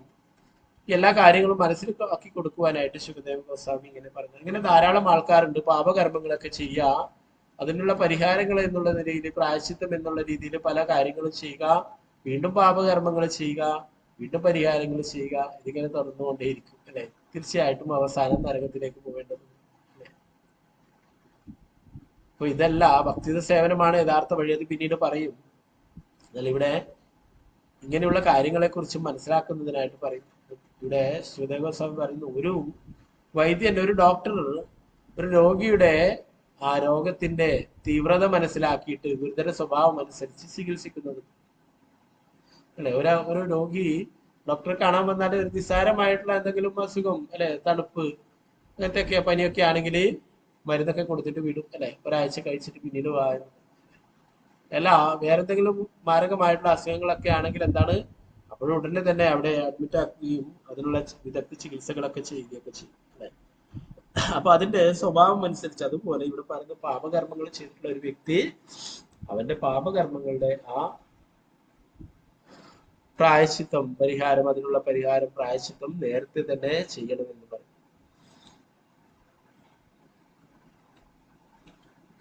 പ്രഭാകരയുടെ പറയുന്നു, നേരത്തെ ശാസ്ത്രങ്ങളിലെ അനുസരിച്ച്, മനുസംഹിതയൊക്കെ അനുസരിച്ചിട്ട് ഒരാളെ കൊന്നു കഴിഞ്ഞാൽ അവനെയും തൂക്കിക്കൊല്ലണം എന്നുള്ള നിയമം ഉണ്ടായിരുന്നു. അതെല്ലായിടത്തും അനുവർത്തിച്ചിരുന്നു എന്നത്. ഈ സമ്പ്രദായം പിന്തുടർന്നു. ഒരാളെ വധിച്ചു കഴിഞ്ഞാൽ അവനും വധശിക്ഷ തന്നെ. എന്നാൽ പിന്നീട് ആൾക്കാരൊക്കെ നിരീശ്വരവാദികളായി, ശാസ്ത്രങ്ങളൊന്നും വിശ്വാസമില്ലതുകൊണ്ട് അവരെ വധശിക്ഷ നിർത്തലാക്കി, അല്ലെ? അതുകൊണ്ട് യഥേഷ്ടം ആൾക്കാരെയൊക്കെ കൊല്ലുന്നു, അല്ലെ? മൃഗങ്ങളെയൊക്കെ കൊന്നു കഴിഞ്ഞാൽ അതിന് ചോദിക്കുവാനായിട്ട് ആൾക്കാരും സംഘടനകളൊക്കെ. എന്നാലും മനുഷ്യനെ കൊന്നു കഴിഞ്ഞാൽ ആരും ചോദിക്കാനൊക്കെ, അല്ലെ? പ്രത്യേകിച്ചും കേരളത്തിൽ, വടക്കേ മലബാറിലൊക്കെ, അല്ലെ? ഇലക്ഷനും മറ്റുള്ള കാര്യങ്ങളൊക്കെ ആകുമ്പോൾ ഇഷ്ടം പോലെ ആൾക്കാരെ ഇങ്ങനെ കൊല്ലലാണ്, അല്ലെ? ഒരു വിഭാഗത്തിലെ ഒരാളെ കൊന്നു, പിന്നെ വേറൊരാളെ കൊന്നു, അങ്ങനെ കുറെ കൊന്നു രസിക്കലാണ്. അപ്പൊ ഇവർക്ക് എന്താണ്, ഇവർക്ക് ഇതിന്റെ ശിക്ഷയെ കുറിച്ചിട്ട് യാതൊരു ഭയമില്ല. കുറച്ചു കാലം അവിടെ കിടക്കാം, നല്ല സുഖമായിട്ട് ഭക്ഷണമൊക്കെ കഴിക്കാം. ഇടയ്ക്കിടെ രാഷ്ട്രീയ നേതാക്കന്മാരൊക്കെ വന്നിട്ട് നല്ല നല്ല വാഗ്ദാനങ്ങളൊക്കെ ചെയ്യും. നീ ഇവിടുന്ന് പുറത്തിറങ്ങിയാൽ നിനക്ക് നല്ല ജോലി തരും, നിന്റെ ഭാര്യയ്ക്ക് ജോലി തരും, നിന്റെ മക്കൾക്ക് ജോലി തരും, അത് തരും, ഇത് തരും എന്നൊക്കെ. അപ്പൊ അവന് കൂടുതൽ പ്രോത്സാഹനങ്ങൾ നൽകുകയാണ് ജയിലിൽ നിന്ന് ചെയ്യുന്നത്. അതുകൊണ്ട് തന്നെ അവൻ പുറത്തിറങ്ങിയ വീണ്ടും വധശിക്ഷ, ആൾക്കാരെ കൊന്നിട്ട് വീണ്ടും ജയിലിലേക്ക്, പുറത്തുള്ളതിനേക്കാളും സുഖസൗകര്യങ്ങൾ ജയിലിലൊക്കെ ആക്കും. അപ്പോ എന്നാൽ ഒരാളെ വധിച്ചു കഴിഞ്ഞാൽ ഉടനെ അവന് വധശിക്ഷയാണ് നൽകുന്നതെങ്കിൽ ഒരാളും ഇതിനെ കൊല്ലാനായിട്ട് നിൽക്കില്ല, അല്ലെ? അപ്പൊ ഇതൊക്കെ നിർത്തലാക്കിയിരിക്കുന്നു. അതിൽ പറയുന്നു മനുസംഹിത അനുസരിച്ചിട്ട് ഒരാൾ വധിക്കപ്പെടണം. എന്താണ് യഥാർത്ഥത്തില് അവനുള്ള ശിക്ഷ കുറച്ചു കൊടുക്കുകയാണ് ചെയ്യുന്നത്. ഇവന് ഇവിടെ നിന്നും ഈ ശിക്ഷ ലഭിച്ചിട്ടില്ലെങ്കിൽ, ഇതിനായിട്ടുള്ള ശിക്ഷ ലഭിച്ചില്ലെങ്കിൽ എന്താ പറയുന്നത്, ഒരു കൊലയാളിയുടെ പാപത്തിന്റെ വളരെ കൂടുതലായിരിക്കും. അതിനാൽ മനുസംഹിത അനുസരിച്ച് ഘാതകൻ വധിക്കപ്പെടണം. ഒരു ഘാതകനെ വധിക്കുന്നതിലൂടെ സർക്കാർ അവനോട് കരുണയാണ് കാട്ടുകയാണ് ചെയ്യുന്നത്. എന്തുകൊണ്ടെന്നാൽ ഈ ജീവിതത്തിൽ വധിക്കപ്പെടാത്ത പക്ഷം ഭാവി ജീവിതങ്ങളിൽ അവൻ പലവട്ടം വധിക്കപ്പെടാനും ക്ലേശങ്ങൾ അനുഭവിക്കുവാനും നിർബന്ധിതനാകും. ജനങ്ങൾക്ക് അടുത്ത ജീവിതത്തെക്കുറിച്ചും പ്രകൃതിയുടെ സങ്കീർണങ്ങളായ പ്രവർത്തനങ്ങളെ കുറിച്ചും അറിവില്ലാതിനാൽ അവർ അവരുടെ സ്വന്തം നിയമങ്ങൾ ഉണ്ടാക്കുന്നു.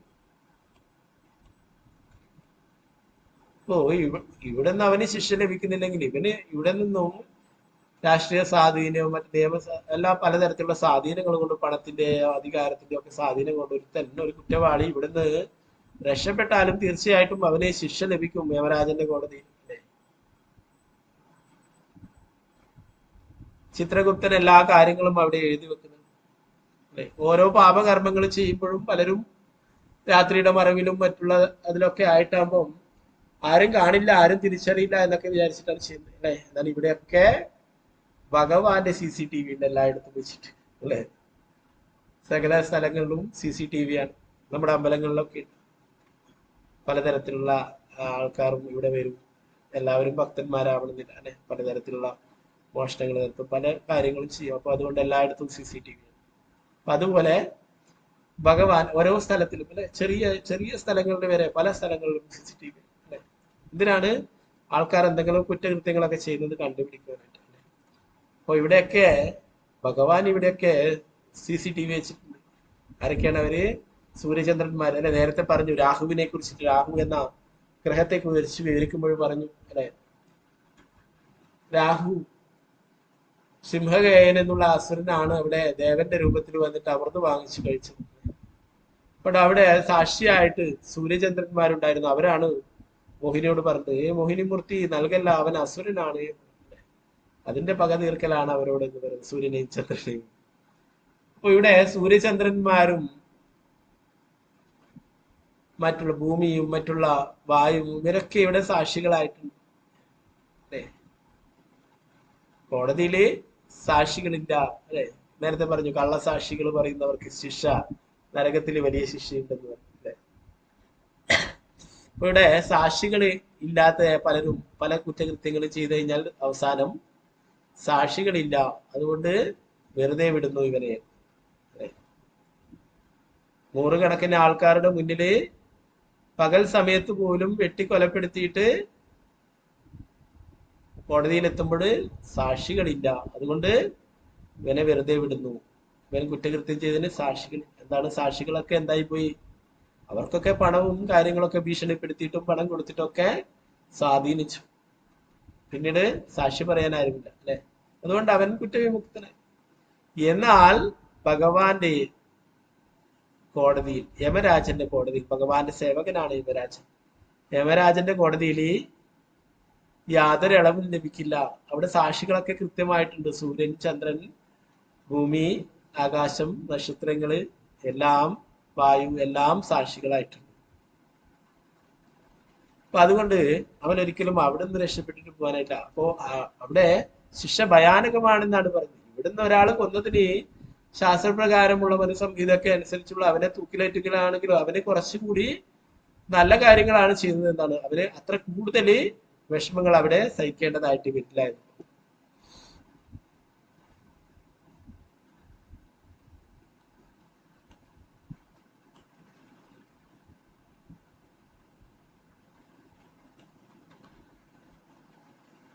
പ്രവാചകരുടെ പറഞ്ഞു, പക്ഷെ ശാസ്ത്രങ്ങളിലെ സ്ഥാപിതങ്ങളായ നിരോധനങ്ങൾ ശരിയായി പരിശോധിച്ചാൽ അതിനനുസരിച്ച് വേണം പ്രവർത്തിക്കും. ഇന്നും ഇന്ത്യയിലെ ഹിന്ദുക്കൾ പാപപ്രവൃത്തികൾക്ക് എങ്ങനെ പ്രായശ്ചിത്തം ചെയ്യണമെന്ന് വിദഗ്ധരായ പണ്ഡിതരുടെ ഉപദേശം തേടാറുണ്ട്.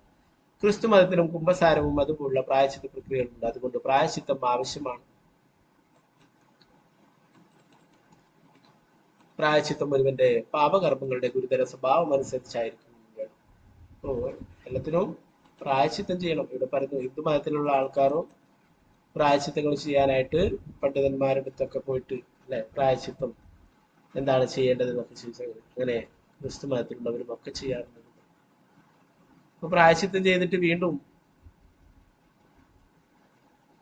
പാപകർമ്മങ്ങൾ ചെയ്യാനല്ല അല്ലെ, പിന്നീട് ചെയ്യാതിരിക്കണം. പ്രഭാതർ പറയുന്നു തിങ്കൾ മുതൽ ശനിയാഴ്ച വരെ പാപകർമ്മങ്ങളൊക്കെ ചെയ്തിട്ട് ഞായറാഴ്ച പോയിട്ട് കുമ്പസരിച്ചിട്ട് വീണ്ടും തിങ്കളാഴ്ച മുതൽ വീണ്ടും പാപകർമ്മങ്ങൾ ചെയ്യും. അങ്ങനല്ല അല്ലെ, തെറ്റുകൾ പിന്നീട് തുടരാതിരിക്കണം. അതിനാണ് പ്രായശ്ചിത്തം. അല്ലാതെ വീണ്ടും വീണ്ടും തെറ്റുകൾ ചെയ്യുന്നതല്ല. അതിനെ കുറിച്ചിട്ടും അടുത്ത് വരുന്ന ശ്ലോകങ്ങളിലൊക്കെ പറഞ്ഞു. 9ാമത്തെ ശ്ലോകം പരിഷത്ത് മഹാരാജാവ് പറഞ്ഞു. ഓം നമോ ഭഗവതേ വാസുദേവായ. ശ്രീരാജോവാച ദുഷ്ടശ്രുതഭ്യാം യത് പാപം ജാനന്യാപ്യാത്മനോഹിതം കരോതി ഭൂയോ വിവശഃ പ്രായശ്ചിത്തമദോ കഥം. ശ്രീരാജോവാച ദുഷ്ടശ്രുതാഭ്യാം യത് പാപം ജാനന്യാപ്യാത്മനോഹിതം കരോതി ഭൂയോ വിവശഃ പ്രായശ്ചിത്തമദോ കഥം. പരിശുദ്ധ മഹാരാജാവ് പറഞ്ഞു, കുറ്റവാളികൾ സർക്കാരിനാൽ ശിക്ഷിക്കപ്പെടുന്നതും ജനങ്ങളാൽ ഭർഷിക്കപ്പെടുന്നത് കാണുകയാലും പാപകർമ്മങ്ങൾ ചെയ്യുന്ന ഒരുവൻ അടുത്ത ജീവിതത്തിൽ നരകിയ അവസ്ഥകളിലേക്ക് എറിയപ്പെടുമെന്ന് ശാസ്ത്രങ്ങളിൽ നിന്നും പണ്ഡിതന്മാരിൽ നിന്നും ശ്രവിക്കുകയാലും പാപപ്രവൃത്തികൾ ചെയ്യുന്നത് തനിക്ക് ഹാനികരമാണെന്ന് ഒരുവൻ അറിവുണ്ടായേക്കാം. എന്നിരുന്നാലും അത്തരം അറിവുണ്ടായിരുന്നിട്ടും വീണ്ടും വീണ്ടും പാപകർമ്മങ്ങൾ ചെയ്യാൻ ഒരുവൻ നിർബന്ധിതനാകുന്നു. പ്രായശ്ചിത്ത കർമ്മങ്ങൾ അനുഷ്ഠിച്ചതിന് ശേഷം പോലും അതുകൊണ്ട് അത്തരം പ്രായശ്ചിത്തങ്ങൾക്ക് എന്താണ് മൂല്യം?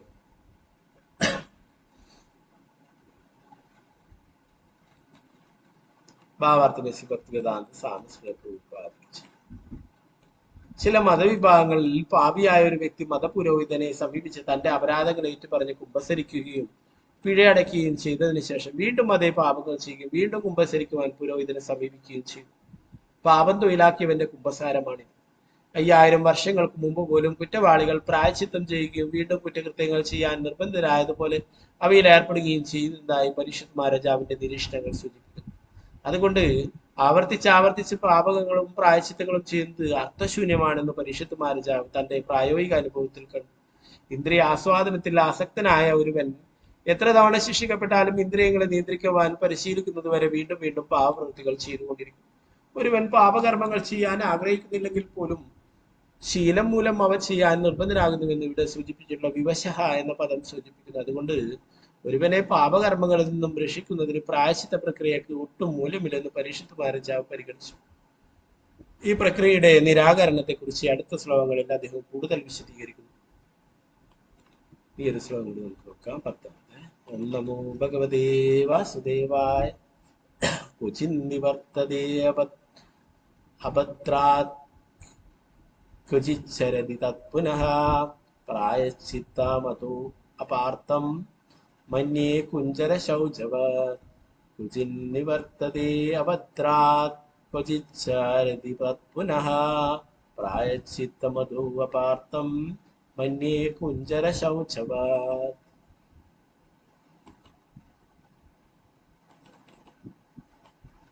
ചിലപ്പോൾ വീണ്ടും പാപം ചെയ്യുകയില്ലെന്ന വിചാരത്തോടെ വളരെ ജാഗ്രത പുലർത്തുന്ന ഒരുവൻ പിന്നെയും പാപമംഗലമായ ജീവിതത്തിന് ഇരയായിത്തീരുന്നു. അതുകൊണ്ട് ആവർത്തിച്ചുള്ള പാപത്തിന്റെയും പ്രായശ്ചിത്തിന്റെയും പ്രക്രിയ ഉപയോഗശൂന്യമാണെന്ന് ഞാൻ കരുതുന്നു. ഒരു ഗജത്തിന്റെ സ്നാനം പോലെയാണത്. കുളിച്ച് ശുദ്ധമാകുന്ന ആന ജലത്തിൽ നിന്നും കരയിൽ കയറിയാലുടൻ ദേഹമാസകലം പൊടിവാരി പൂശുന്നു. അതിനാണ് കുഞ്ചര ശൗചം. ആനയുടെ കുളി പോലെയാണെന്ന് പരിശുദ്ധ മഹാരാജാവ്. ഭാവാർത്ഥം ഭക്തിവേദാന്ത സ്വാമി ശ്രീല പ്രഭുപാദ.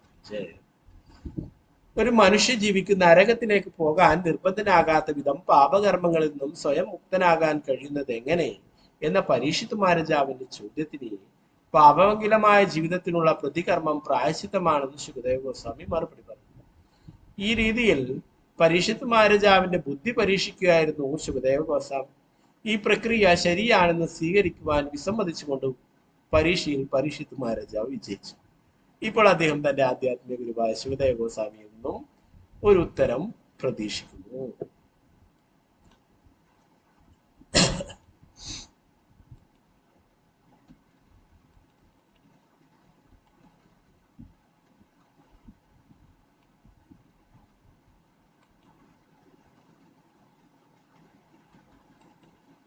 ഓക്കെ, ഇത് കൂടി നമുക്ക് നോക്കാം. 11ാമത്തെ ശ്ലോകം കൂടി. ഓം നമോ ഭഗവതേ വാസുദേവായ. ശ്രീബാദരായണീരുവാച കർമ്മണാ കർമ്മ നിർഹാരോ നഹ്യത്യാന്തിക ഇഷ്യതേ അവിദ്വദധികാരിത്വാത് പ്രായശ്ചിത്തം വിമർശനം. ശ്രീബാദരായണീരുവാച കർമ്മണാ കർമ്മ നിരഹാരോ നഹ്യത്യന്തിക ഇഷ്യതേ അവിദ്വദധികാരിത്വാത് പ്രായശ്ചിത്തം വിമർശനം. ഉത്തരം ഭാവാർത്ഥം വ്യാസദേവപുത്രനായ ശുകദേവ ഗോസ്വാമി മറുപടി പറഞ്ഞു, എന്റെ പ്രിയപ്പെട്ട രാജാവെ, പാപകർമ്മങ്ങളെ നിർവീര്യമാക്കാനുള്ള പ്രവൃത്തികൾക്കും ഫലേച്ഛയുള്ളതിനാൽ അവ ഒരുവനെ പല പ്രവൃത്തികൾ ചെയ്യാനുള്ള പ്രവണതയിൽ നിന്നും മോചിതനാക്കി. പ്രായശ്ചിത്തിന്റെ നിയമങ്ങൾക്കും ക്രമങ്ങൾക്കും സ്വയം വിഷയീഭവിക്കുന്ന വ്യക്തികൾ ഒട്ടും തന്നെ ബുദ്ധിയുള്ളവരല്ല. വാസ്തവത്തിൽ അവർ തമോ ഗുണത്തിലാണ്. ഒരുവൻ തമോ ഗുണത്തിൽ നിന്നും സ്വതന്ത്രനാകാത്ത ഒരു പ്രവൃത്തിക്ക് മറ്റൊരു പ്രവൃത്തി കൊണ്ട് പ്രതിപ്രവർത്തനം ചെയ്യാൻ ശ്രമിക്കുന്നത് ഉപയോഗശൂന്യമാണ്. കാരണം അതവന്റെ കാമങ്ങളെ വേരോടെ പിഴുതുകളയുന്നില്ല. അപ്രകാരം ഒരുവൻ പുറമെ പുണ്യവാനായി കാടുപ്പെടുമെങ്കിലും അവൻ പാപം ചെയ്യാൻ പ്രവണതയുള്ളയായിരിക്കുമെന്ന കാര്യത്തിൽ സന്ദേഹമില്ല. അതുകൊണ്ട് യഥാർത്ഥ പ്രായശ്ചിത്തം ഒരുവന് പരമമായ നിരപേക്ഷ സത്യം ഗ്രഹിക്കുവാൻ കഴിയുന്ന പരിപൂർണ ജ്ഞാനത്തിലേക്ക്, വേദാന്തത്തിലേക്കുള്ള ഉണർവാണ്.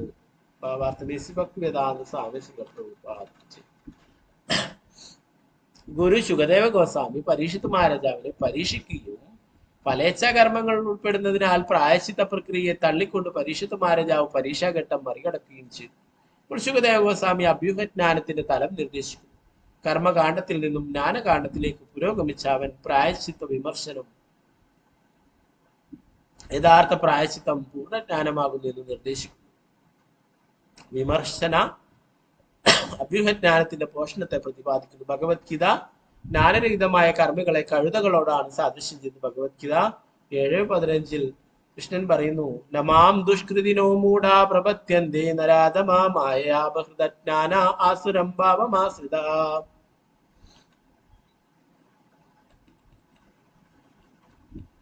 ദുഷ്കൃതരായ മൂഢന്മാരും മനുഷ്യകുലത്തിലെ ഏറ്റവും അധമന്മാരും ആയാൽ ബുദ്ധി അപഹരിക്കപ്പെട്ടതും നിരീശ്വരുമായ അസുര സ്വഭാവികളും എന്നെ ശരണം പ്രാപിക്കുന്നില്ല. അപ്രകാരം ജീവിതത്തിന്റെ ശരിയായ ലക്ഷ്യമറിയാതെ പാപകർമ്മങ്ങളിൽ മുഴുകുന്ന കർമ്മികളെ മൂഢന്മാരെന്ന് കഴുതുകളെന്നും വിളിക്കുന്നു.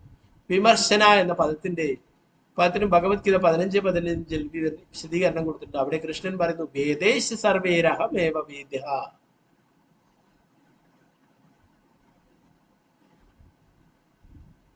വേദാധ്യയനത്തിന്റെ ഒരു ലക്ഷ്യം പരമദിവ്യത്വ പുരുഷനായ ഭഗവാനെ അറിയുകയാണ്. ഒരുവൻ വേദാന്ത അധ്യയനം നടത്തുകയും അഭ്യൂഹജ്ഞാനത്തിൽ അല്പമൊക്കെ പുരോഗമിക്കുകയും പരമോന്നതനായ ഭഗവാനെ മനസ്സിലാക്കാതിരിക്കുകയും ചെയ്ത പക്ഷം അവൻ മൂഢനായി തുടരും.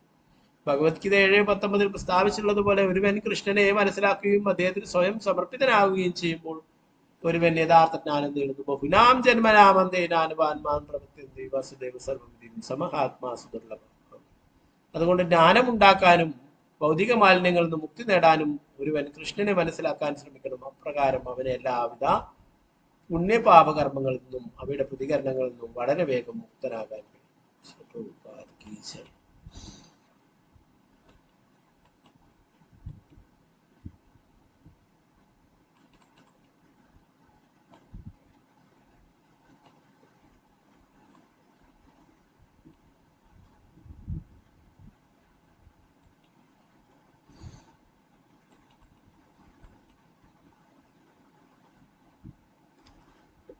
ഇവിടെ പരീക്ഷിത് മഹാരാജ പറയുന്നത്,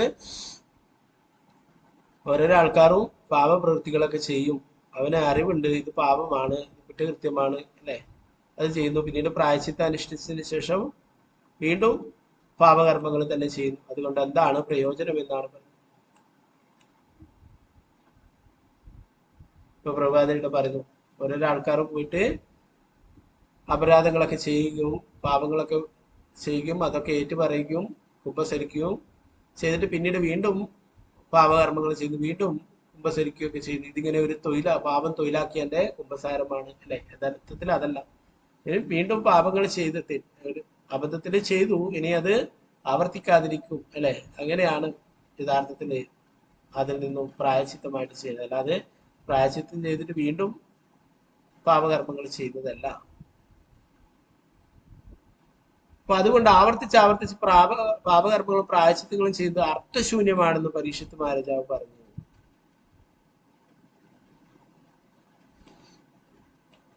അതുകൊണ്ട് ഈ പ്രക്രിയ, പ്രായശ്ചിത്തത്തിന്റെ പ്രക്രിയ ശരിയായിട്ടുള്ളതല്ല എന്ന് പറയുകയുണ്ടായി. അതിനെ കുറിച്ചിട്ട് എന്താ പറയുന്നത്? കുഞ്ചര ശൗചവാദം എന്ന് പറയുന്നത്. ഇങ്ങനെ പാപകർമ്മങ്ങൾ ചെയ്യുകയും അതിന് പരിഹാരങ്ങൾ കാണുകയും പിന്നീട് പ്രായശ്ചിത്തങ്ങൾ ചെയ്യും, പിന്നെ വീണ്ടും പാപകർമ്മങ്ങൾ ചെയ്യും. ഇതിങ്ങനെ തുടർന്നിരിക്കുന്നത് എന്താണ്? ആനയുടെ കുളി പോലെയാണ്. ഗജസ്നാനം, കുഞ്ചര ശൗചവാദം ആണ്. ആന നദിയിലൊക്കെ ഇറങ്ങി നല്ല കുറെ മണിക്കൂർ കണക്കിന് നല്ലവണ്ണം കുളിച്ച് അല്ലെ, ഉടനെ പുറത്തു വന്നാൽ ആ നദിയുടെ കരയിലൊക്കെ മണലുണ്ടാവും അല്ലെ, അതൊക്കെ തുമ്പിക്കൈയിൽ വാരിയിട്ട് വീണ്ടും മസ്തകത്തിലൊക്കെ കയറി ശരീരത്തിലൊക്കെ വിതറും അല്ലെ, വീണ്ടും കൊണ്ടുപോയി കുളിപ്പിക്കും, വീണ്ടും അത് പൊളിച്ച്. അപ്പൊ ആനയുടെ കുളി പോലെയാണ് ഈ പാപകർമ്മങ്ങൾ ചെയ്യും, അതിന് പരിഹാരങ്ങൾ പ്രായശ്ചിത്തങ്ങൾ ചെയ്യും, വീണ്ടും അത് കഴിഞ്ഞ് വീണ്ടും പാപകർമ്മങ്ങൾ ചെയ്യും. ഇത് തെറ്റായിട്ടുള്ള കാര്യമാണ്. ഇതല്ല യഥാർത്ഥ പരിഹാരം. ചിലപ്പോൾ വീണ്ടും പാപം ചെയ്യുകയില്ലെന്ന വിചാരത്തോടെ വളരെ ജാഗ്രത പുലർത്തുന്ന ഒരുവൻ പിന്നെയും പാപമംഗലമായ ജീവിതത്തിന്റെ ഇരയായിത്തീരുന്നു. അതുകൊണ്ട് ആവർത്തിച്ചുള്ള പാപത്തിന്റെയും പ്രായശ്ചിത്തത്തിന്റെയും പ്രക്രിയ ഉപയോഗശൂന്യമാണെന്ന് ഞാൻ കരുതുന്നു. ഒരു ഗജത്തിന്റെ സ്നാനം പോലെയാണത്. കുളിച്ച് ശുദ്ധമാകുന്ന ആന ജലത്തിൽ നിന്നും കരയിൽ കയറിയാൽ ഉടൻ ദേഹമാകലം സകലം പൊടി വാരിപ്പിച്ചു. ധാരാളം കാര്യങ്ങൾ പാപകർമ്മങ്ങളാണെന്ന് പറഞ്ഞിട്ടും ചെയ്യുന്ന ആൾക്കാർ ധാരാളം. നമുക്കറിയാം, പുകയിലയുടെ ആയാലും മദ്യത്തിന്റെ ഒക്കെ മുകളിൽ ലേവലിന് വലിയ അല്ലെ, അത് പണ്ടൊക്കെ ചെറിയതായിട്ടായിരുന്നു അത് അവരുമായിട്ട് ടൈപ്പായിട്ട് സർക്കാർ ചെയ്തിട്ടുള്ളത്. ചെറുങ്ങനെ മതി ആൾക്കാർക്ക് അങ്ങനെ. എന്നാൽ ഇപ്പോൾ ഇങ്ങനെ ധാരാളം രോഗികളായിട്ട് മാറിയതിനു ശേഷം എന്താണ്, വലിയ ചിത്രത്തിൽ തന്നെ ആ ഒരു അസുഖം വന്നിട്ടുള്ള ആ ഒരു അവയവത്തിന്റെ ചിത്രവും കൊടുത്തിട്ട് മദ്യപാനം ആരോഗ്യത്തിന് ഹാനികരം അല്ലെ, അല്ലെങ്കിൽ ലഹരി വസ്തുക്കൾ ഉപയോഗിക്കുന്നത് ആരോഗ്യത്തിന് ഹാനികരം, ഇതൊക്കെ പറഞ്ഞിട്ട് ലേബിളിലൊക്കെ കാണാം. അതിന്റെ പുകയിലയായാലും മദ്യത്തിന്റെ ഒക്കെ അല്ലെ. ഇത് നമുക്ക് അസുഖങ്ങൾ വരുത്തും എന്ന് കണ്ടാലും ആൾക്കാർ പണം കൊടുത്തിട്ട് അതൊക്കെ വാങ്ങി കഴിക്കുന്നു അല്ലെ. കഴിച്ച് കുറെ കാലം കഴിയുമ്പോൾ അസുഖങ്ങൾ പിടിക്കുകയും ചെയ്യും. അപ്പൊ ഇത്രയൊക്കെ കാര്യങ്ങൾ അവിടെ കൊടുത്തിട്ടും ആൾക്കാർ അത് വാങ്ങിക്കും, കഴിക്കും. ഇത് ആരോഗ്യത്തിന് ഹാനികരമാണെന്ന് അവിടെ ലേബിളിൽ തന്നെ എഴുതി വെച്ചു. അസുഖങ്ങൾ വരുമെന്ന് അവിടെ എഴുതിയിരുന്നു. എന്നാലും അത് ആൾക്കാർ വാങ്ങിച്ചു കഴിയും. അതുപോലെയാണ് ഇവിടെ പാപകർമ്മങ്ങൾ ചെയ്യുന്നു, അതിന് പരിഹാരങ്ങൾ ചെയ്യുന്നു, വീണ്ടും പാപകർമ്മങ്ങൾ ചെയ്യുന്നു. ഇത് ശരിയായ രീതിയല്ല എന്ന് അതിന് ഭാവാർത്ഥം പറയുന്നു. ഒരു മനുഷ്യ ജീവിക്ക് നരകത്തിലേക്ക് പോകാൻ നിർബന്ധനാകാത്ത വിധം പാപകർമ്മങ്ങളിൽ നിന്നും സ്വയം മുക്തനാകാൻ കഴിയുന്നത് എങ്ങനെയെന്ന പരീക്ഷിത് മഹാരാജാവിന്റെ ചോദ്യത്തിന് പാപമംഗലമായ ജീവിതത്തിലുള്ള പ്രതികർമ്മം പ്രായശ്ചിത്തമാണെന്ന് ശിവദേവ ഗോസ്വാമി മറുപടി പറഞ്ഞു. ഈ രീതിയിൽ പരീക്ഷിത് മഹാരാജാവിന്റെ ബുദ്ധി പരീക്ഷിക്കുകയായിരുന്നു ശിവദേവ ഗോസ്വാമി. ഈ പ്രക്രിയ ശരിയാണെന്ന് സ്വീകരിക്കുവാൻ വിസമ്മതിച്ചുകൊണ്ട് പരീക്ഷിത് മഹാരാജാവ് വിജയിച്ചു. പരീക്ഷിത് മഹാരാജാവ് പറഞ്ഞു, ഇത് സ്വീകാര്യമല്ല. പാപങ്ങൾ ചെയ്യുക, പ്രായശ്ചിത്തം ചെയ്യുക, വീണ്ടും പാപങ്ങൾ ചെയ്യുക, പ്രായശ്ചിത്തം ചെയ്യുക, ഇത് ശരിയല്ല, ഇതല്ല ശരിയായ പ്രക്രിയ എന്ന് പ്രഭാതർ പറയുന്നു. ഇവിടെ പരീക്ഷിത് മഹാരാജാവിന്റെ ബുദ്ധിയെ പരീക്ഷിക്കാൻ വേണ്ടിയിട്ട് ഇങ്ങനെ ശിവദേവ ഗോസ്വാമി ഇങ്ങനെ ആദ്യം ഒരു ഉപാധി വെച്ചത്. എന്നാൽ അതില് പരീക്ഷിത് മഹാരാജാവ് വിജയിച്ചു. ഇപ്പോൾ തന്റെ ആധ്യാത്മിക ഗുരുവായ ശിവദേവ ഗോസ്വാമിയിൽ നിന്നും മറ്റൊരു ഉത്തരം പ്രതീക്ഷിക്കുന്നു. ഇവിടെ ബാദരായണി എന്ന് പറയുന്നത് ആരാണ്? ശുകദേവ ഗോസ്വാമി അല്ലെ. ബാദരായണൻ ആരാണ്? വ്യാസദേവൻ. വ്യാസദേവന്റെ പുത്രനായിട്ടുള്ള ശുകദേവ ഗോസ്വാമിയാണ് ബാദരായണി.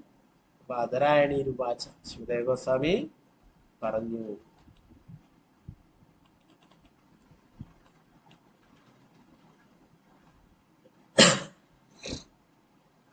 എന്റെ പ്രിയപ്പെട്ട രാജാവെ, പാപകർമ്മങ്ങളെ നിർവീര്യമാക്കാനുള്ള പ്രവൃത്തികൾക്കും ഉള്ളതിനാൽ അവ ഒരുവനെ ഫലപ്രതീക്ഷാ പ്രവൃത്തികൾ ചെയ്യാനുള്ള പ്രവണതയിൽ നിന്നും മോചിതനാക്കുന്നില്ല. പ്രായശ്ചിത്തത്തിന്റെ നിയമങ്ങൾക്കും ക്രമങ്ങൾക്കും സ്വയം വിഷയീഭവിക്കുന്ന വ്യക്തികൾ ഒട്ടും തന്നെ ബുദ്ധിയുള്ളവരല്ല. വാസ്തവത്തിൽ അവർ തമോ ഗുണത്തിലാണ്. ഒരുവൻ തമോ ഗുണത്തിൽ നിന്നും സ്വതന്ത്രനാകാത്ത ഒരു പ്രവൃത്തിക്ക് മറ്റൊരു പ്രവൃത്തി കൊണ്ട് പ്രതിപ്രവർത്തനം ചെയ്യാൻ ശ്രമിക്കുന്നത് ഉപയോഗശൂന്യമാണ്. കാരണം അതവന്റെ കാമങ്ങളെ വേരോടെ പിഴുതു കളയുന്നില്ല. അപ്രകാരം ഒരുവൻ പുറമേ പുണ്യവാനായി കാണപ്പെടുമെങ്കിൽ അവൻ പാപം ചെയ്യാൻ പ്രവണതയുള്ളതായിരിക്കുമെന്ന കാര്യത്തിൽ സന്ദേഹമില്ല. അതുകൊണ്ട് യഥാർത്ഥ പ്രായശ്ചിത്തം ഒരുവിനെ പരമമായ നിരപേക്ഷ സത്യം ഗ്രഹിക്കാൻ കഴിയുന്ന പൂർണ്ണ ജ്ഞാനത്തിലേക്ക്, വേദാന്തത്തിലേക്കുള്ള ഉണർവാണ്. ഇവിടെ എന്താ പറയുന്നത്? ഇങ്ങനെയുള്ള പ്രായശ്ചിത്തങ്ങൾ കൊണ്ട് യാതൊരു പ്രയോജനവുമില്ല. ഇതാണ്, അവര് പാപങ്ങൾ ചെയ്യുന്നു, അതിന് പ്രായശ്ചിത്തങ്ങൾ ചെയ്യുന്നു. എന്ത് തപശ്ശരികളായാലും വ്രതങ്ങളായാലും പൂജകളായാലും ഒക്കെ എന്താണ്, അതിനും ഒരു ഫലേച്ഛയുണ്ട് അല്ലെ? ഇതിനാണ് ഈ പാപകർമ്മങ്ങൾക്കൊക്കെ മോചിതനാവും. അപ്പൊ അതിന് അങ്ങനെ ഒരു കാര്യം ചെയ്തുകൊണ്ട് അവൻ മോചിതനായോ ഇല്ലേ എന്നുള്ള കാര്യം അവന് അറിവില്ല അല്ലെ? എങ്കിലും എന്താണ്, അത് കഴിഞ്ഞാൽ വീണ്ടും പാപകർമ്മങ്ങൾ ചെയ്തുകൊണ്ടേയിരിക്കും. ചില ആൾക്കാരൊക്കെ കുറെ പാപങ്ങൾ ചെയ്യും, കുറച്ച് വ്രതങ്ങളൊക്കെ എടുക്കും, പിന്നെ വീണ്ടും പാപകർമ്മങ്ങളൊക്കെ ചെയ്യും, വീണ്ടും വ്രതങ്ങളൊക്കെ. അപ്പോ അങ്ങനെ ആയിക്കഴിഞ്ഞാല് അതിന്റെ പാപങ്ങളൊക്കെ ഇല്ലാതായി തീർന്നു എന്ന് അവർ വിശ്വസിക്കുന്നു. യഥാർത്ഥത്തിൽ അങ്ങനെയുള്ള പ്രായശ്ചിത്തങ്ങൾ കൊണ്ട് വലിയ പ്രയോജനമില്ല എന്നാണ്. അത് കുഞ്ചക ശൗചം, ആനയുടെ ഗജസ്നാനം പോലെയാണെന്ന് പരീക്ഷിത്ത് മഹാരാജാവ് പറയുന്നു. അപ്പൊ അതുകൊണ്ട് ശുദ്ധദേവ ഗോസ്വാമി പറയുന്നു, ഇങ്ങനെയുള്ള പ്രായശ്ചിത്തങ്ങൾ കൊണ്ട് കാര്യങ്ങൾ എന്തുകൊണ്ടാണ് അവർക്ക് വീണ്ടും വീണ്ടും പാപപ്രവൃത്തികൾ ചെയ്യാനായിട്ടുള്ള ആഗ്രഹങ്ങൾ ഉണ്ടാവാം, വീണ്ടും വീണ്ടും പാപപ്രവൃത്തികൾ ചെയ്യാനായിട്ടുള്ള പ്രവണത ഉണ്ടാകാം. അതുകൊണ്ട് യഥാർത്ഥ പ്രായശ്ചിത്തം എന്ന് പറയുന്നത് പരമമായ നിരപേക്ഷ സത്യം ഗ്രഹിക്കാൻ കഴിയുന്ന പൂർണ്ണജ്ഞാനത്തിലേക്ക്, വേദാന്തത്തിലേക്കുള്ള ഉണർവാണ്. പരമസത്യത്തെ മനസ്സിലാക്കുകയും ആ ഭഗവാന്റെ ഭക്തിയുത സേവനത്തിലേക്ക് വരികയുമാണ് ചെയ്യേണ്ടതെന്നാണ് ഇവിടെ പറയുന്നത്. ഗുരു ശുകദേവ ഗോസ്വാമി പരീക്ഷിത്ത് മഹാരാജാവിനെ പരീക്ഷിക്കുകയും പരീക്ഷാകർമ്മങ്ങൾ ഉൾപ്പെടുന്ന പ്രായശ്ചിത്ത പ്രക്രിയയെ തള്ളിക്കൊണ്ട് പരീക്ഷിത്ത് മഹാരാജാവ് പരീക്ഷാഘട്ടം മറികടക്കുകയും ചെയ്തപ്പോൾ ശുകദേവ ഗോസ്വാമി അഭ്യൂഹജ്ഞാനത്തിന്റെ തലം നിർദ്ദേശിച്ചു. കർമ്മകാണ്ഡത്തിൽ നിന്നും ജ്ഞാനകാണ്ഡത്തിലേക്ക് പുരോഗമിച്ച ഒരുവൻ പ്രായശ്ചിത്തം വിമർശനം, യഥാർത്ഥ പ്രായശ്ചിത്തം പൂർണ്ണജ്ഞാനമാകുന്നു എന്ന് നിർദ്ദേശിച്ചു. വിമർശന അഭ്യൂഹജ്ഞാനത്തെ പോഷണത്തെ പ്രതിപാദിക്കുന്നു. ഭഗവത്ഗീത ജ്ഞാനരഹിതമായ കർമ്മികളെ കഴുതകളോടാണ് സാദൃശ്യം ചെയ്യുന്നത്. ഇതാണ് എല്ലാ ജ്ഞാനത്തിന്റെയും ലക്ഷ്യം. എന്താണ്? വേദേഷു സർവേ അഹമേവ വേദ്യം അല്ലെ? ഇവിടെ തന്നെ ഭാവാർത്ഥ പ്രഭുപാദർ പറയുന്നു.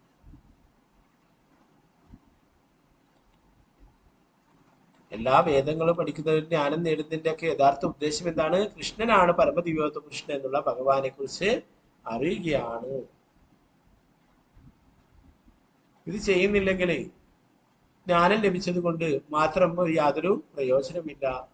കർമ്മകാന്ഡം, നേരത്തെ കർമ്മകാന്ഡം പറഞ്ഞു, ഇപ്പോഴിനി ജ്ഞാനകാന്ഡത്തെ കുറിച്ചിട്ട് പറയുന്നു എന്ന് പറഞ്ഞു. അപ്പൊ ജ്ഞാനം നേടുന്നതിന്റെ, വേദങ്ങൾ പഠിക്കുന്നതിന്റെ ഒക്കെ ഉദ്ദേശം എന്താണ്? ഭഗവാനെ കുറിച്ച് മനസ്സിലാക്കാനാണ് പ്രഭുപാദർ പറയുന്നത്. അല്ലെങ്കിൽ എന്താണ്? അതുകൊണ്ട് യാതൊരു പ്രയോജനവുമില്ല. ഭഗവാനെ സമീപിക്കാത്ത 4 കൂട്ടരെ കുറിച്ചിട്ട് ഭഗവത്ഗീതയിൽ പറയുന്നത്. ആരൊക്കെയാണ്? മൂഢന്മാര്, മനുഷ്യകുലത്തിലെ അധമന്മാര്, ബുദ്ധി അപഹരിക്കപ്പെട്ടവര് അല്ലെ, അസുര സ്വഭാവികളൊന്നും ഭഗവാനെ ശരണം പ്രാപിക്കുന്നില്ല.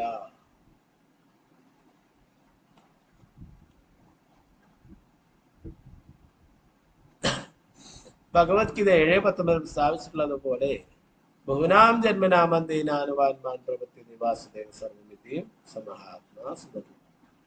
ഒരുവൻ കൃഷ്ണനെ മനസ്സിലാക്കുകയും അദ്ദേഹത്തിന് സ്വയം സമർപ്പിക്കുകയും ചെയ്യുമ്പോൾ അവൻ യഥാർത്ഥ ജ്ഞാനം നേടുന്നു. അതുകൊണ്ട് ജ്ഞാനം ഉണ്ടാകാനും ഭൗതിക മാലിന്യങ്ങളിൽ മുക്തി നേടാനും ഒരുവൻ കൃഷ്ണനെ മനസ്സിലാക്കാൻ ശ്രമിക്കണം. അപ്പോൾ അവന് എല്ലാവിധ പുണ്യപാപകർമ്മങ്ങളിൽ നിന്നും അവിടെ പ്രതികർമ്മങ്ങളിൽ നിന്നും വളരെ വേഗം മുക്തനാകാൻ കഴിയും. അപ്പൊ ജ്ഞാനങ്ങൾ നേടുന്നത് എന്താണ്? യഥാർത്ഥ ജ്ഞാനം, ഭഗവാനെ കുറിച്ചുള്ള ജ്ഞാനം നേടണം.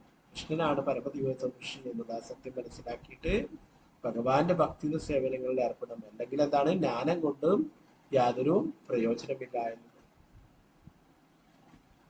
കർമ്മകാണ്ഡത്തിൽ പെടുന്നതാണ്. അങ്ങനെയുള്ള പ്രായശ്ചിത്തങ്ങളും പരിഹാരങ്ങളും അല്ലെ, അത് ചെയ്തിട്ടും വലിയ പ്രയോജനമില്ല. അതുകൊണ്ട് വീണ്ടും അത് ചെയ്യുക, വീണ്ടും പാപകർമ്മങ്ങൾ ചെയ്യുക, വീണ്ടും പരിഹാരം ചെയ്യുക, പ്രായശ്ചിത്തം ചെയ്യുക, വീണ്ടും പാപകർമ്മങ്ങൾ. ഇത് കൊണ്ട് വലിയ പ്രയോജനമില്ല എന്ന് പറഞ്ഞു കർമ്മങ്ങൾ. എന്താണ്? ജ്ഞാനകാന്ഡം പറയുന്നത് ജ്ഞാനങ്ങൾ നേടുന്നതിന്റെ യഥാർത്ഥ ലക്ഷ്യം എന്താണ്? ഭഗവാനെ മനസ്സിലാക്കുകയാണ്. അത് അല്ലെങ്കിൽ ആ ജ്ഞാനം കൊണ്ടും നേടുന്നത് കൊണ്ട് വലിയ പ്രയോജനമില്ല എന്ന് പറയും. ബാക്കി ഭാഗങ്ങൾ നമുക്ക് നാളത്തെ ക്ലാസ്സിൽ നോക്കാം.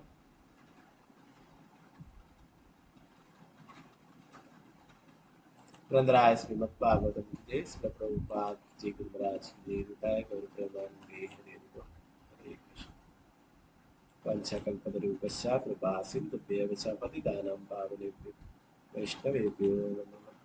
वैष्णव